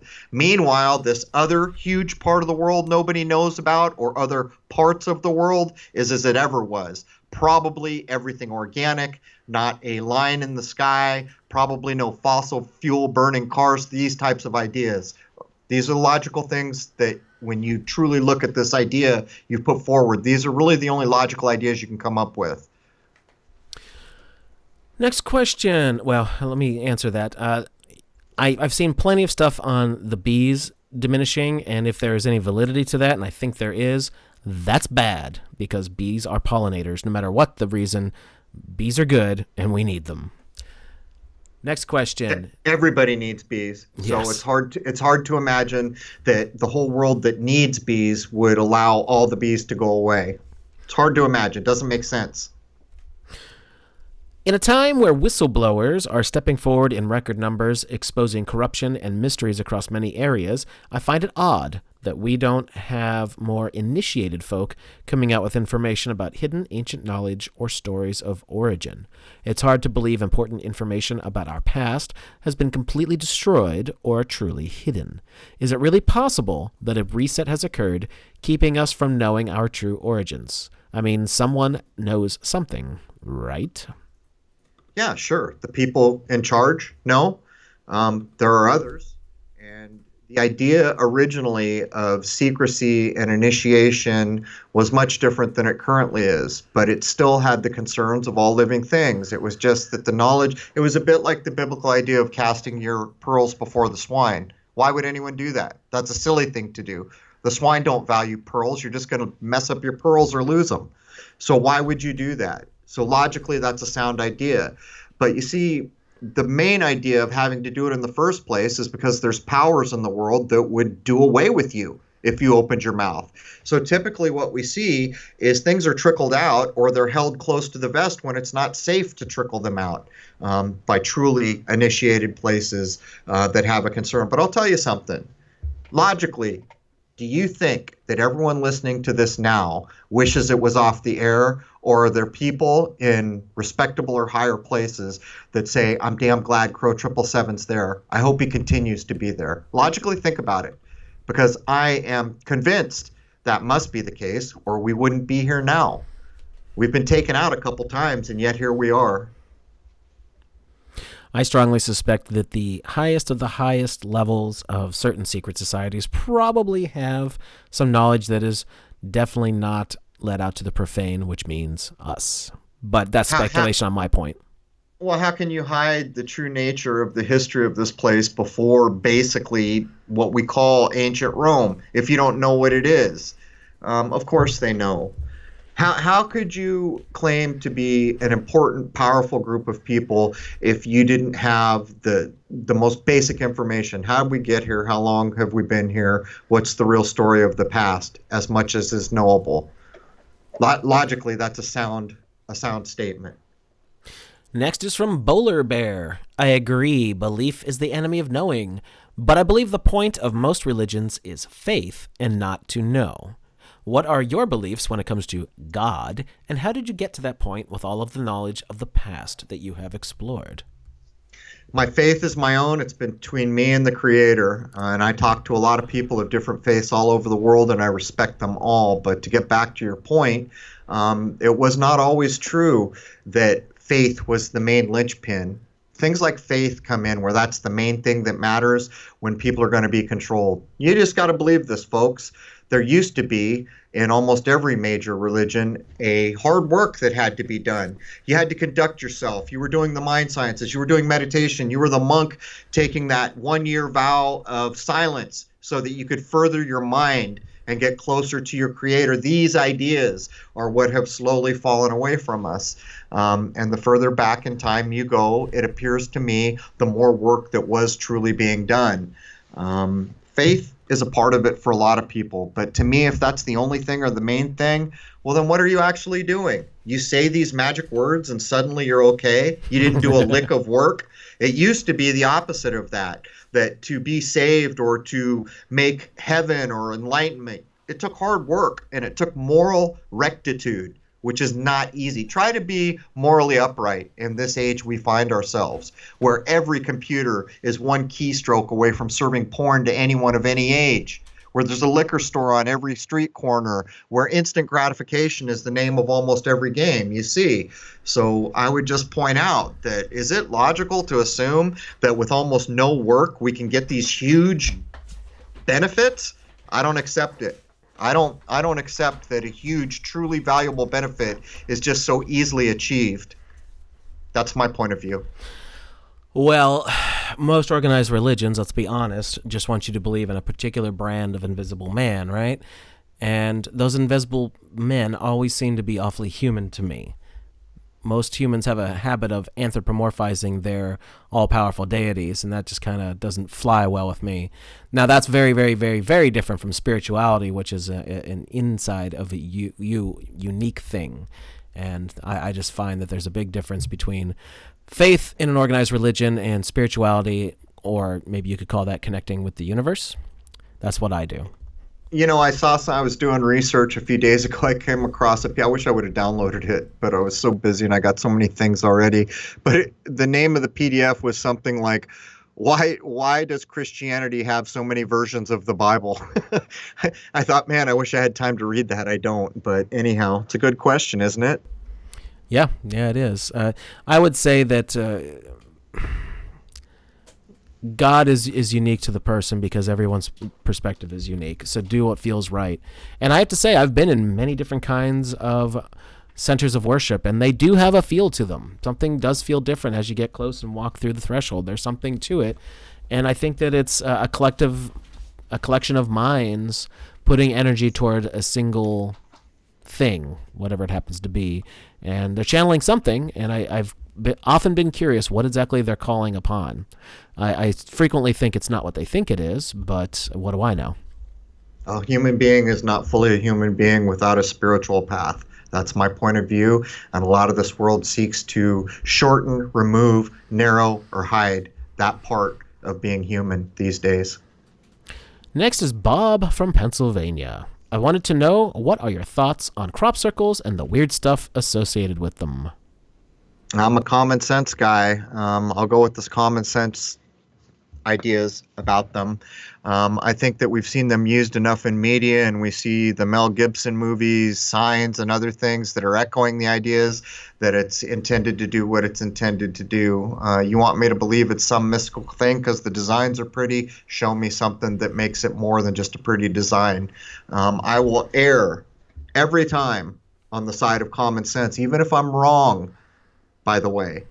Because I'd rather have common sense and be wrong than not have common sense and be right. I'd love for it to be more than folks doing some really nice artwork, but we need some sort of proof to take that leap, I think. Next is from Frosthound. My question is a weird one. Many times when I go under a light post, the light post will either go out, which is the most usual, or go on if it's off. It only happens to me and my mother. Says it has happened to her throughout her life. What can that be, and why only me? I don't consider myself an energy vampire who sucks electromagnetism, so the light post would go out. One time I was going through 6 posts, and every one went out. I went back to see what would happen, and they went out again and again. They turn on again when I'm past the posts. It's not everyone, but not far from it. Electric things have a problem with me, and I wonder why. You're not alone in this world, so I'll make a couple of assumptions that may be correct. Maybe they're not.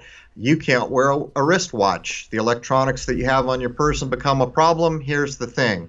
To try to demonstrate if anything I said holds water, go get your blood type done. Are you O negative? Because if you're O negative, all you got to do is sit down at a keyboard and type that in, and you will meet, I don't know if it's tons, but other people who experience the same thing. That's a trait of an O negative. Yeah, I've actually seen mainstream programs where they've had discussions about folks who have some sort of disruptive effect on electromagnetic things in general, like batteries, things like that. They're doing tests on. So it's not really that weird. It would surprise me that the electrical field that human bodies generate, it's a biochemical thing, and chemical batteries are actually chemicals doing a reaction. So there's just something a little more interesting about your particular makeup that seems to disrupt such things. I don't think it's actually all that abnormal. We put it forward after the RH episode, and I can't tell you how many emails I got of people who were O or O negative who always had wristwatches die, and they'd known about it. Others had heard about it the first time during our episode. So if that is what's going on here, you're not alone by a long shot. Next, we have from Daniel. He has 2 questions. First, if we came to be at the zygote or the divine spark, would that change our astrological signs? Yeah, of course it would, because it'd be 9 months different. Well, let me address that in the best way I know how. By the way, we're going to get Athen Commenti back, the sidereal astrologer who looks up to see what's actually there and doesn't do all these bizarre calculations. The Great Conjunction is coming at the winter solstice, and all the people who follow tropical astrology are trying to say it's going into an air sign. It's provably not. Just look up.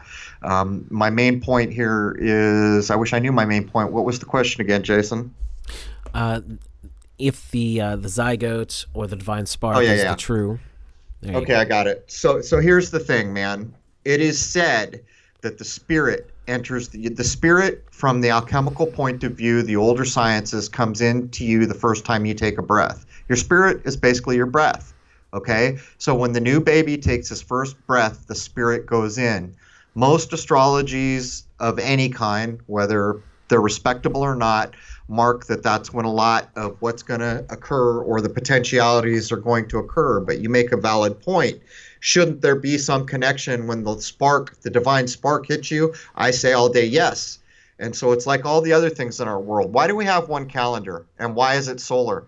The sun doesn't mark a month, the moon does. So logically, we can understand that the older cultures were correct. We need a month calendar and then a solar calendar for other things. And maybe even like the Mayans, other calendars for other things. I think that's a bit like what you're talking about. Clearly, if the divine spark comes at the connection of the zygote or the material from mom and dad coming together for the first time, which incidentally, I've gotten a lot of email from women who said they knew the instant they became pregnant, they could feel it or sense it.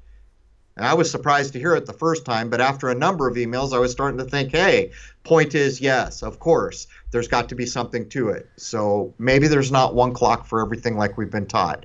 It's a good observation, but I do accept that the spirit comes in with the first breath. We just got 2 super chats, thanks to both of you. The first one from Ludlow Films, also known as The Berminator, for $20. And he says, the peeps in the chat room took up a collection. Well, that's awesome. Nice. Thanks, Berminator. Yeah, I know the Berminator. By the way, let's put it on the record. The Berminator has given away a number of one-year accounts to people who can't afford it at CRROW777radio.com, and I give them away too. So thank you, Berm. Yep. And Melanie. Very cool of him. And Melanie Moran also just gave us $20, but she didn't say anything. Say something, Melanie. We like you too. Maybe that's what she was saying. So thank you to both of you. All right, second question.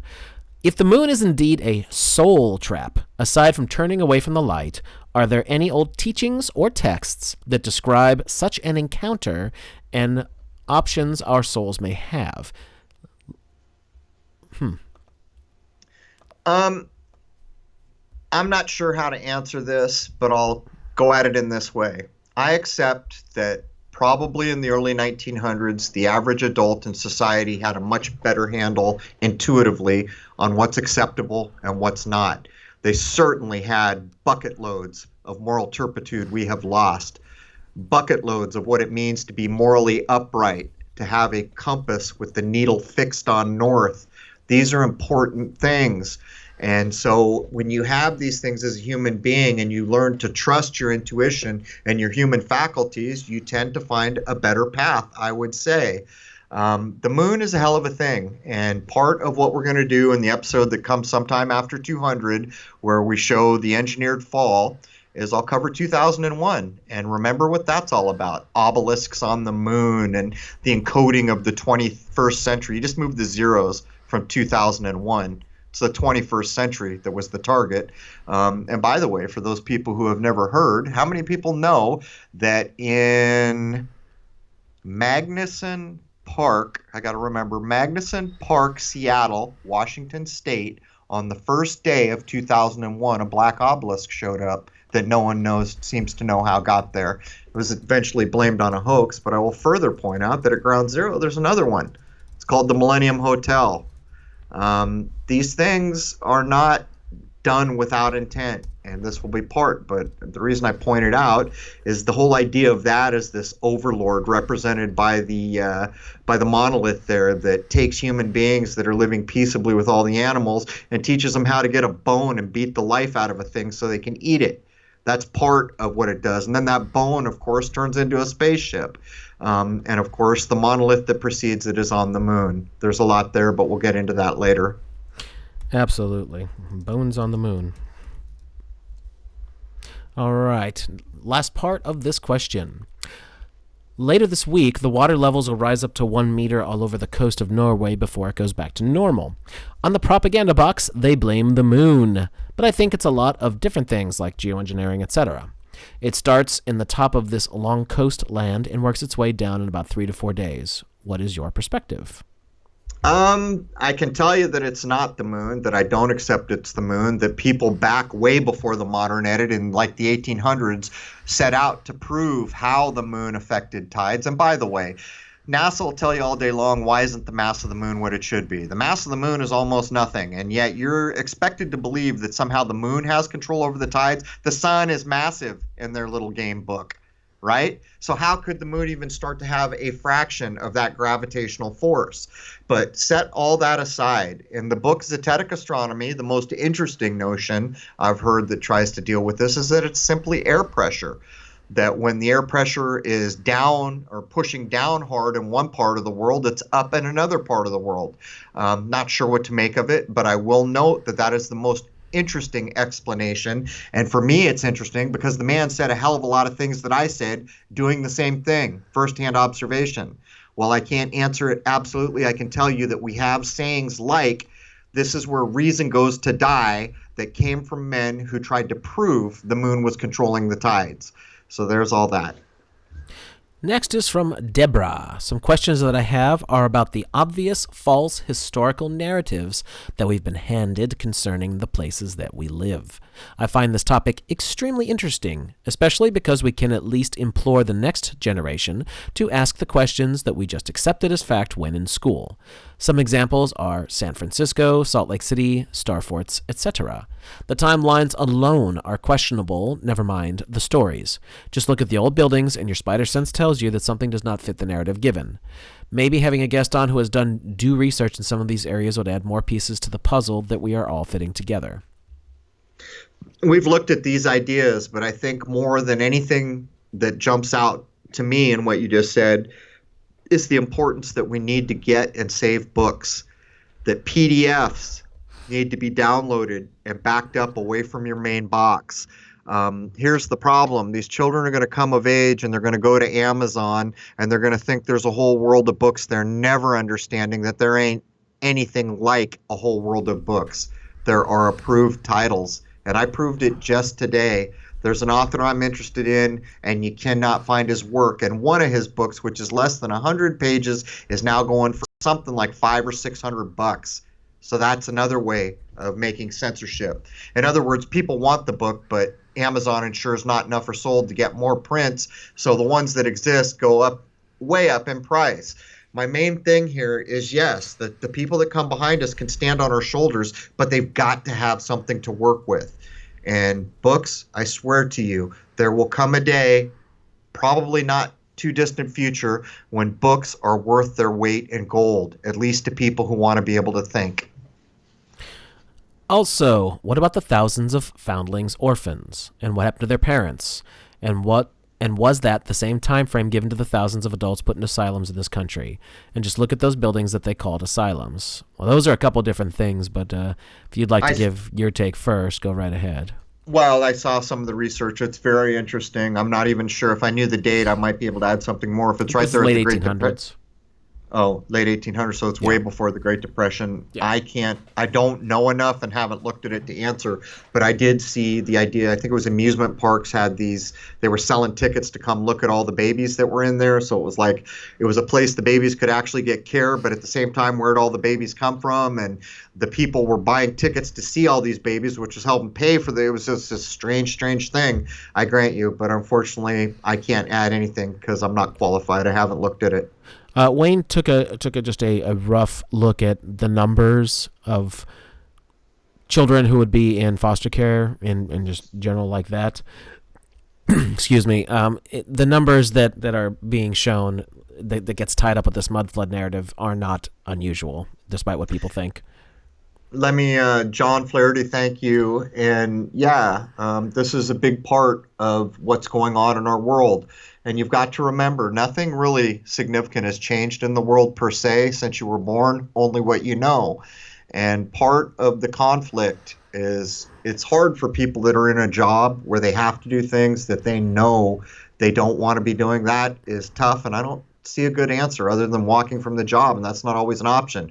But a big part of that conflict is everyone learns this new thing, and so now they're going to go evangelize to their family, and that causes trouble. Now they lose all their friends because they're trying to evangelize to their friends. So the main thing is, and I say it over and over, if you change your own mind, you have in fact done something. Yeah, that is change. But we live in a rough time. Change is always rough for everybody. Human beings want everything to stay the same, and the truth is nothing ever stays the same. But right now where we exist, things are changing so quickly it's almost blinding. Next is from Ash. Would it be a possibility on a future show to have Jason Rose present a show giving some details about how they homeschool. It would be great to hear how you guys approach it and what hoops, if any, you still have to jump through to please a curriculum. What subjects and lessons you choose to teach, what values you emphasize, how you balance everything, how much is indoors, how much is outdoors, is any computer-based? You get the idea. I get that this is something you guys may like to keep private, but it would provide real value to those of us with young children, and some of this information will still be useful for parents to implement at home if they have children in the public system, either by choice or circumstance. Well, I have no problem addressing that. Is there anything you want to say about it, Crow? It's all you, Pops. Right. This, well, the first thing is, if you can get your kids out of the public school and away from those crazy people, yes, do so. Please do. Do it, do it, do it. We live in Louisiana, and the whole system here is actually pretty lax. I'm very, very, very grateful for that. That's one of the reasons I've stayed here. We use a computer-based system called Acellus that teaches the same thing she would be learning in regular high school, except she can do it at her own pace or review it as needed without the need to be in some crazy social environment where bells ring and you jump up and run like Pavlov's dogs. It's nothing too complicated. My daughter goes pretty much everywhere with me. She's gotten a real-world education as a result of that because I like to travel, and she has seen a lot more than probably a lot of kids, especially in our meager financial situation, would have. But Acellus Academy is the name of the program I use for her main schooling, and it's $25 a month. So it's incredibly reasonable, and you can go in, review, change things, pick the subjects. They have recommendations on what grades would be teaching what, and honestly, it's really not that big of a deal. She does her work because it's not shoved down her throat, and she's able to do things in her own time, and that's that. All right. Well, we should say thank you, or maybe we should say howdy, stranger. Howdy, stranger.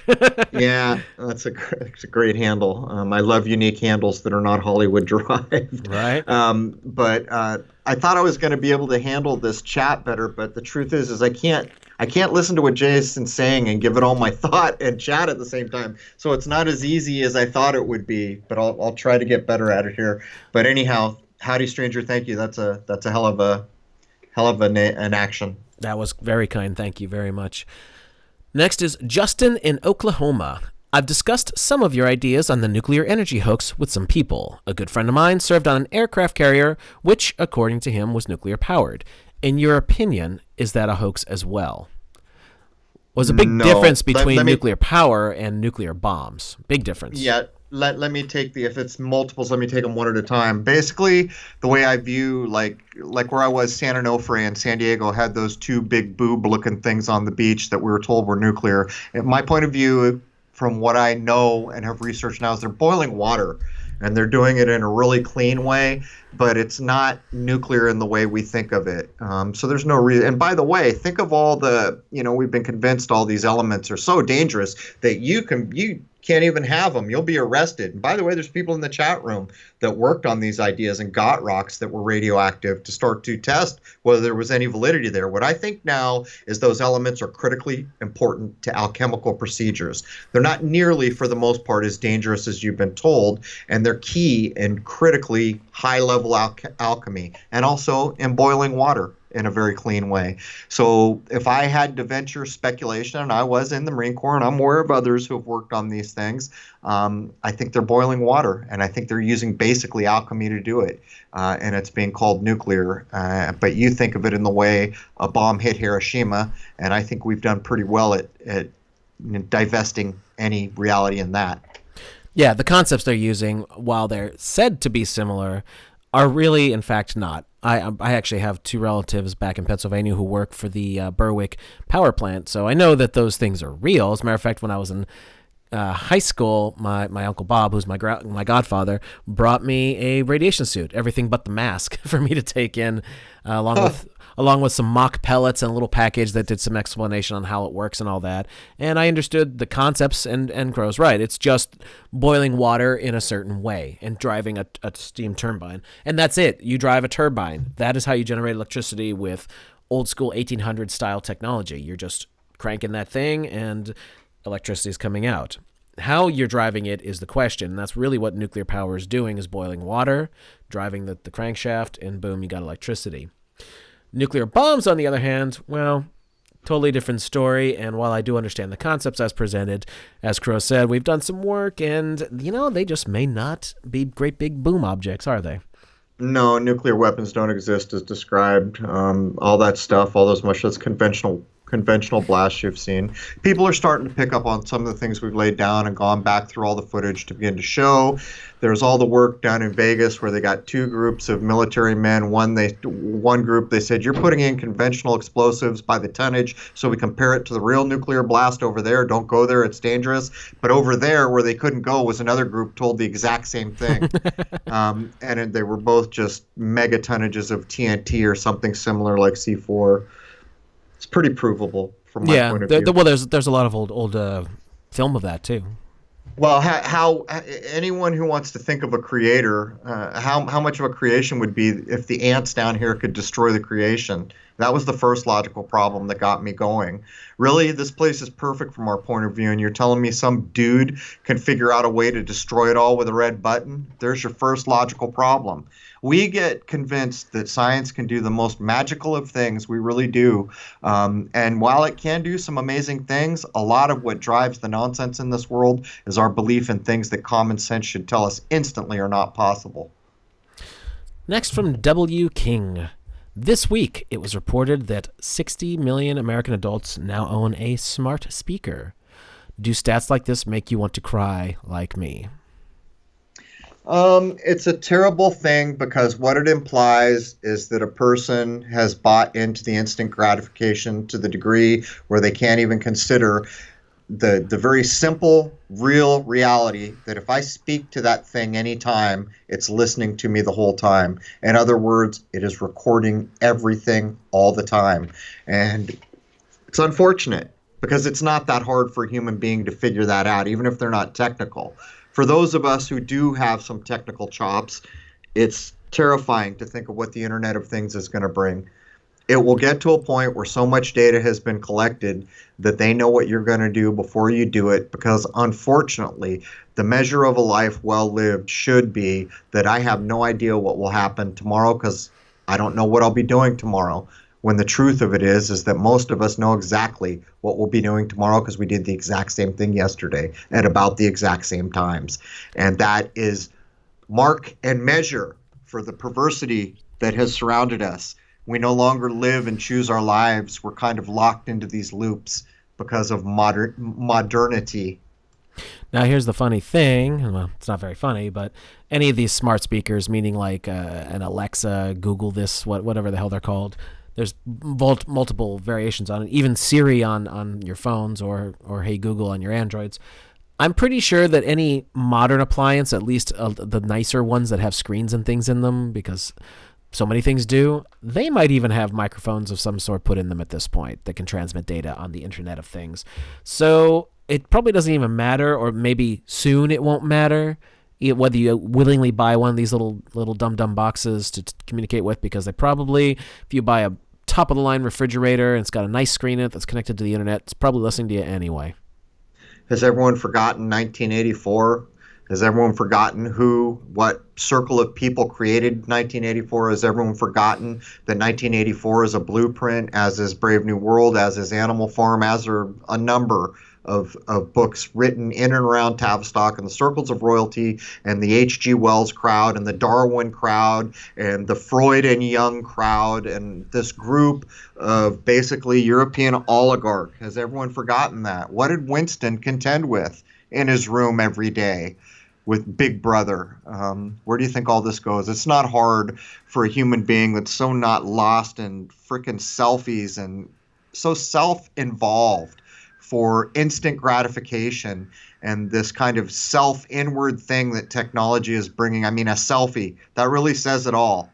That really says it all. I have never taken back in the day, we used to do a version of the selfie because it was funny. We used to pick up a camera that was sitting there and take a picture of our butt because we thought it was hysterical that when the film got developed, there would be a butt there and everyone would figure out how did this butt get here. But other than that, I have never taken it. Well, that's not true either. I took one selfie with Jason because when I met you, you wanted a picture of it. But other than that, that's what I'm getting at here. We've been told these tales, and it's almost inexcusable that human beings can't put together what Alexa represents when they're aware of things like 1984. Next is from Jennifer. Can you comment on why I was forced to take an Amazon Echo, although I gave a few good reasons why I didn't want one?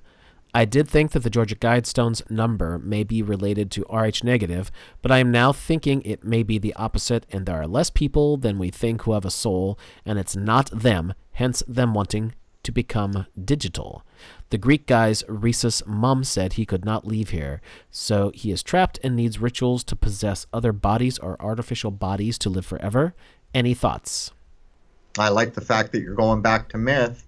There's a reason these things exist, but I want to go back to the first part of that. What do you mean you tried to say no to a smart device in your home, what I call a dumb device, and you weren't allowed to? This is case in point for the age we live in. Have you noticed that a lot of the things that you say, I'm not interested in that, they keep pushing till they try to get it in the door? Well, meet Crow. When I say no, I mean no. Not the first time, not the second time, but every time I say it until it's heard. I have the right not to have these things around me.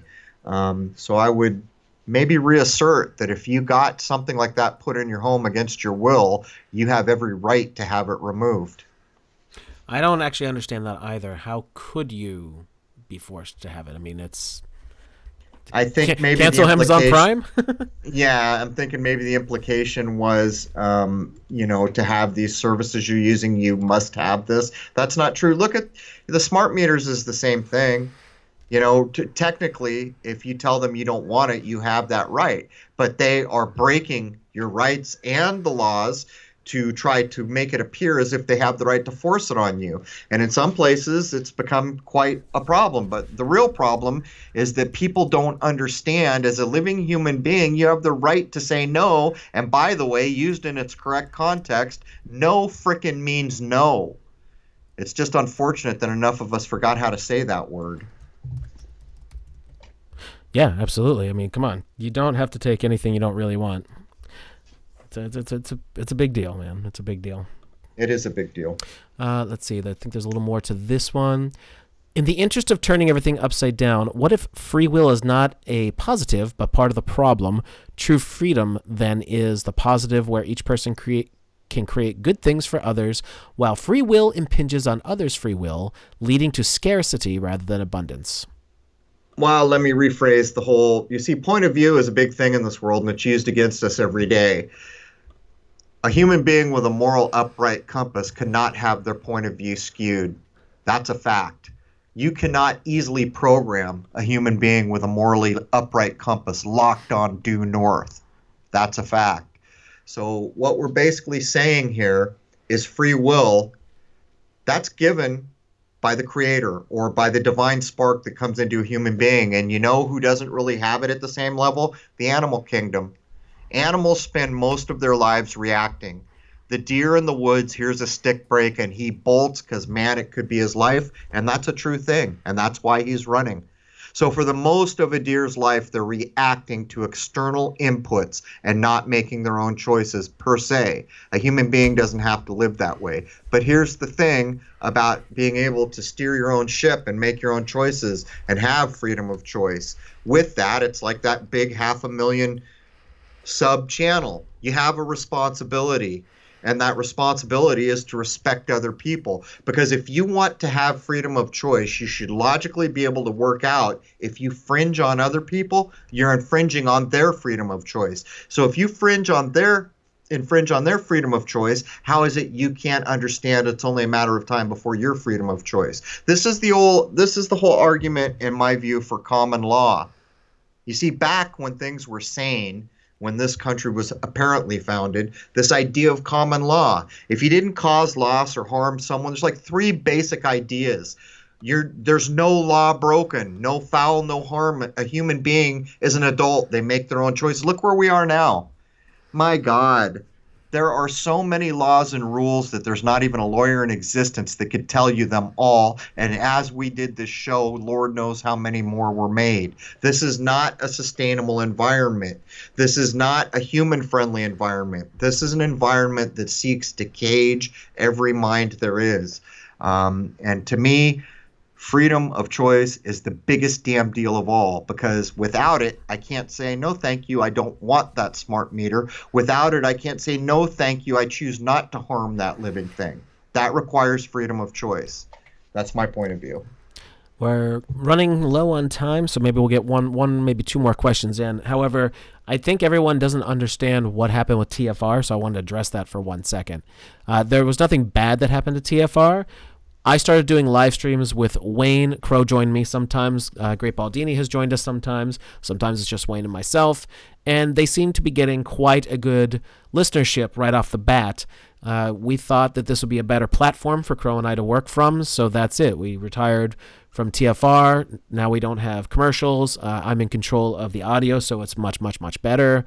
And that's pretty much it. We can do things on our own a lot better than being under someone else's platform. That's all. We have nothing against those guys. They're great. I love what they do. Hopefully they'll keep on doing it. So there's no bad blood or anything there. Let's be clear, too. I mean, I work at this 7 days, I work 10 hours a day to pull off the level of shows we try to hit every time. So what it comes about is return for the effort we put in, and that return is having the opportunity to offer ideas to minds. Look at how many people are here right now. I see something like 342. The numbers over there were never getting even in this ballpark, and that was a big part of it. But they never told us what to say. They never impinged on our rights in any way. They were good to us, just to be perfectly clear. All right. First question from Brian. The basic question is, do you consider there to be a possibility of a spiritual influence guiding the evil intentions of men in power?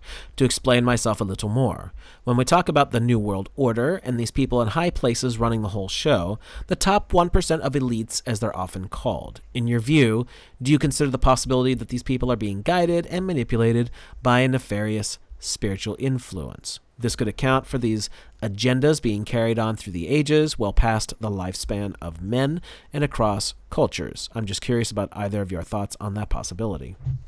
I'd be a fool if I hadn't considered that possibility. And one thing that springs to mind every time I think about this is misery enjoys company, right?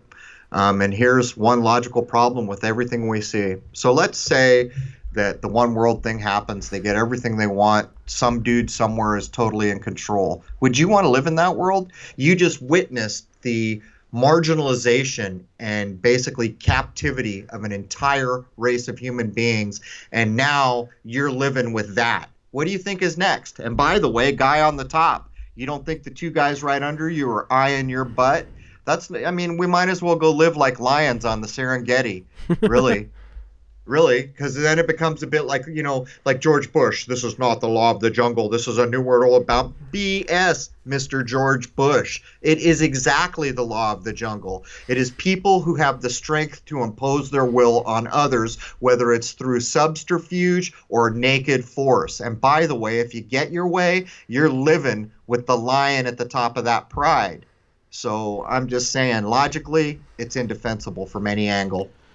My simple answer would be, yeah, I absolutely think there are dark forces going on, because people in power always want more power, and if there's something to magic and spirituality, they're going to explore the darker side of it for their own betterment, if you want to call it that. I absolutely think that there's something to that. Question 2. Hey, man. Oh, go ahead. Well, if you want to finish up on that point. Hit it. We're running low. Question 2. Have you or do you plan to look into the mud flood theory? If you have and think there's nothing there, why? If you think there is something there, what? If you plan to, when? Yes, and we're doing it with Wayne. Right. Very shortly. Yep. We've already done it, and the notes are written. We just haven't been able to sync up our schedules.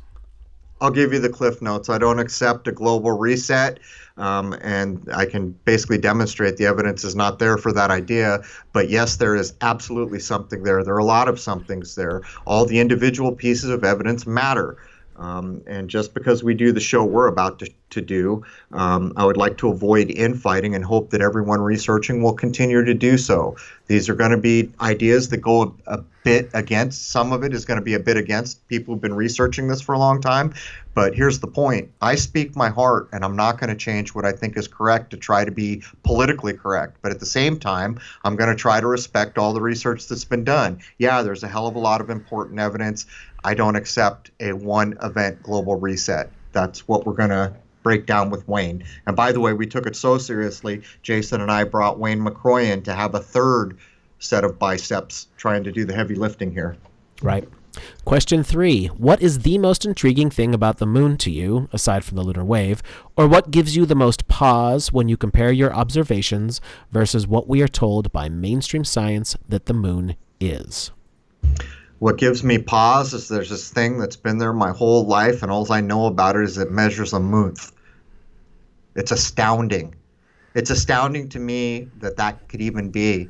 It's like human beings being here. And how is it that our birthright wasn't to be told right out of the gate, hey, welcome to the human race. Here's how long we've been here. Here's how we got here. And here's what you're supposed to be doing while you're here. Welcome aboard, human being. Well, the moon's not a lot different than that. It's been there for apparently ever, or as long as we can say ever, and we don't know a damn thing about it. And by the way, all the people in charge have been lying about it the whole time. So basically what we've been able to prove is the lies, but that hasn't gotten, honestly, a lot closer to what it actually is. But I think it's spiritual all day, and I think it has to do directly with life in this world in the same way the sun does. Without the sun, we don't have life.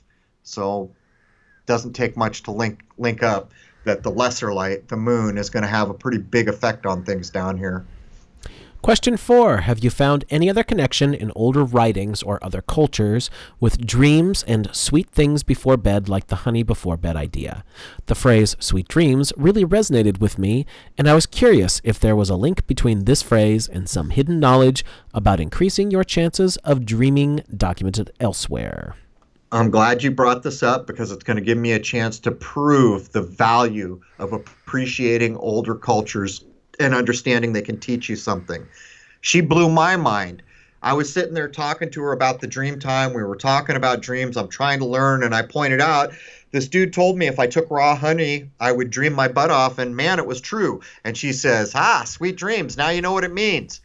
And yeah, my mind was blown because there I am talking to maybe one of the oldest cultures in the world. And of course, they knew honey was there. They knew way more about nature than I probably ever will in my life. But what I can tell you is there's a secret. Very few people. How is it we can all be here as adult human beings and not understand that if we take a tablespoon or a couple teaspoons of raw honey before we go to bed, we will dream like there is no tomorrow. And what's even more is, unfortunately, in the Western traditions we have, dreams don't amount to much. Well, in every other place of the world I've ever looked at, the dreams are a big damn deal. And the first thing those people would say is, where do we go when we dream? We're not here. Are we leaving this place? Where are we going when we go into a dream state? And yet, for some reason, we're so far from it at this point, we don't even ask that question. So thank you for asking that question. There it is. Munya, part of an old culture who dropped my jaw to the floor for the same reason yours was dropped. Sweet dreams are made of these. For CRROW and Jason, what book or writings would you say have been the most influential in your thinking and worldview, and why?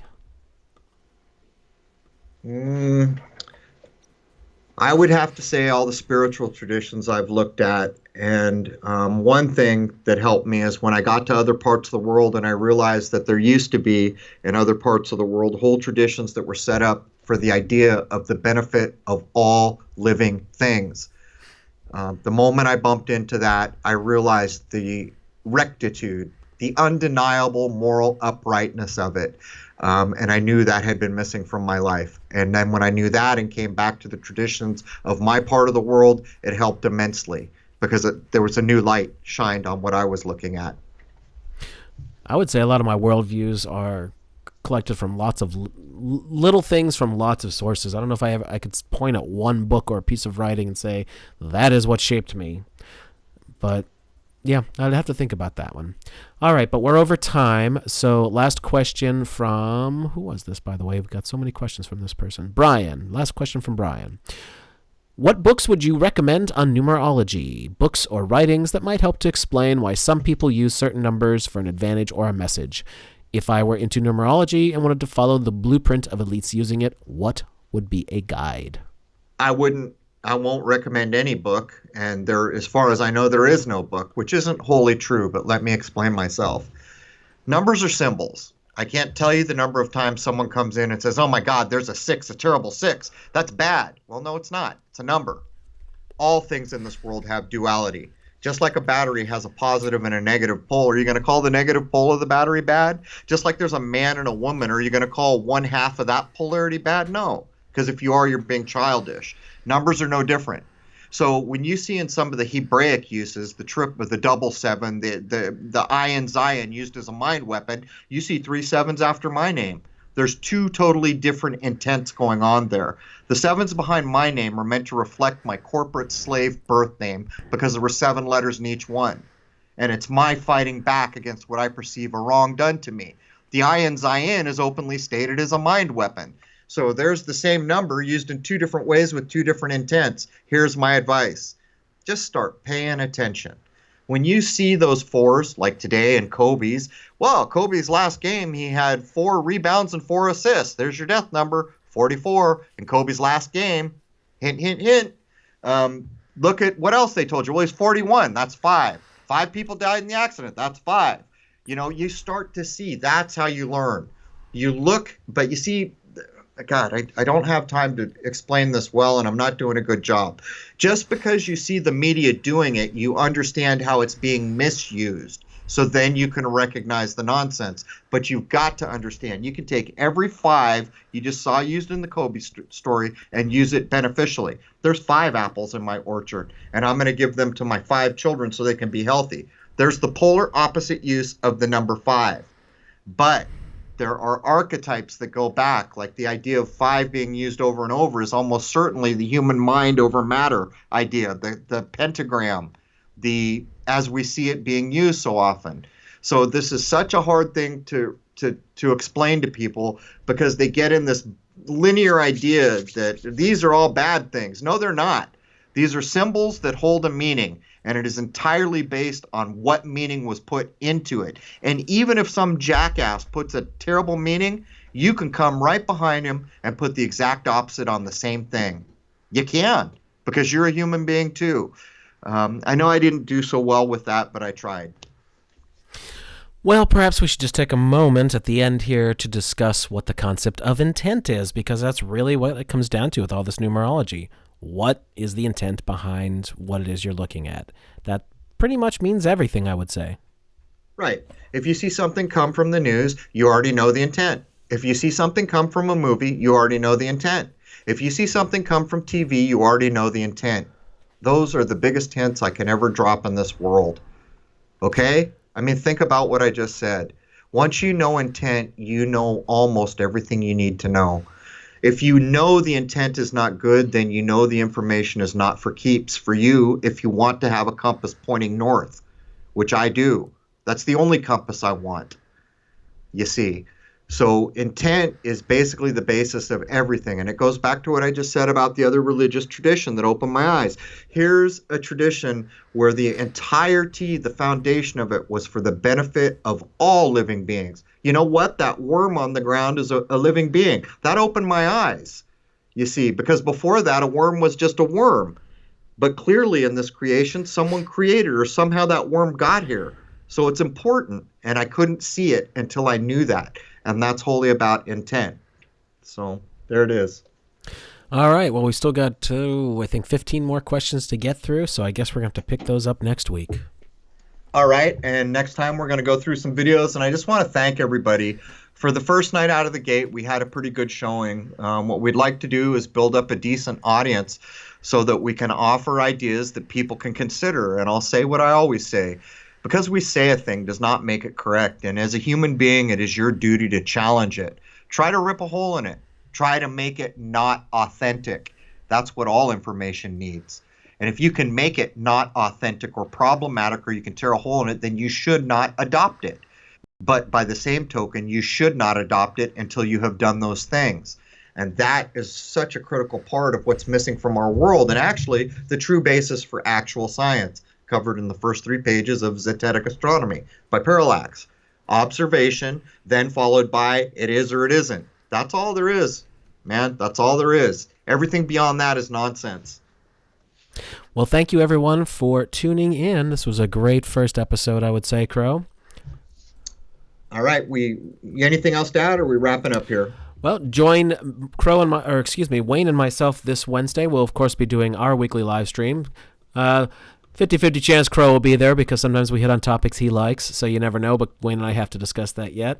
And I'll post that as soon as possible. And, of course, join us next week for the second CRROW777 live stream. And this week, our new episode will be the actual first part of this Q&A that we were trying to get through. But, well, there's just that many, and we promised to get through them all. All right, there it is. And Rose, could you post a number in the YT chat telling us how we did on DLive, please? That's the end of episode 1. And again, thank you to all the contributions and each of you who contributed by simply being here, by bringing your mind here. There was, 300 some. That's not bad for a first night. So we truly appreciate it, and we'll do the best we can to bring the caliber of this Sunday night show, at least in the ballpark of our regular show. But the truth is, there's just not enough time in a day. It becomes nonstop research. But maybe our window isn't so big, and that's what we have to do for now. So there it is, man. Be good to each other. Cheers.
Belief is the enemy of knowing.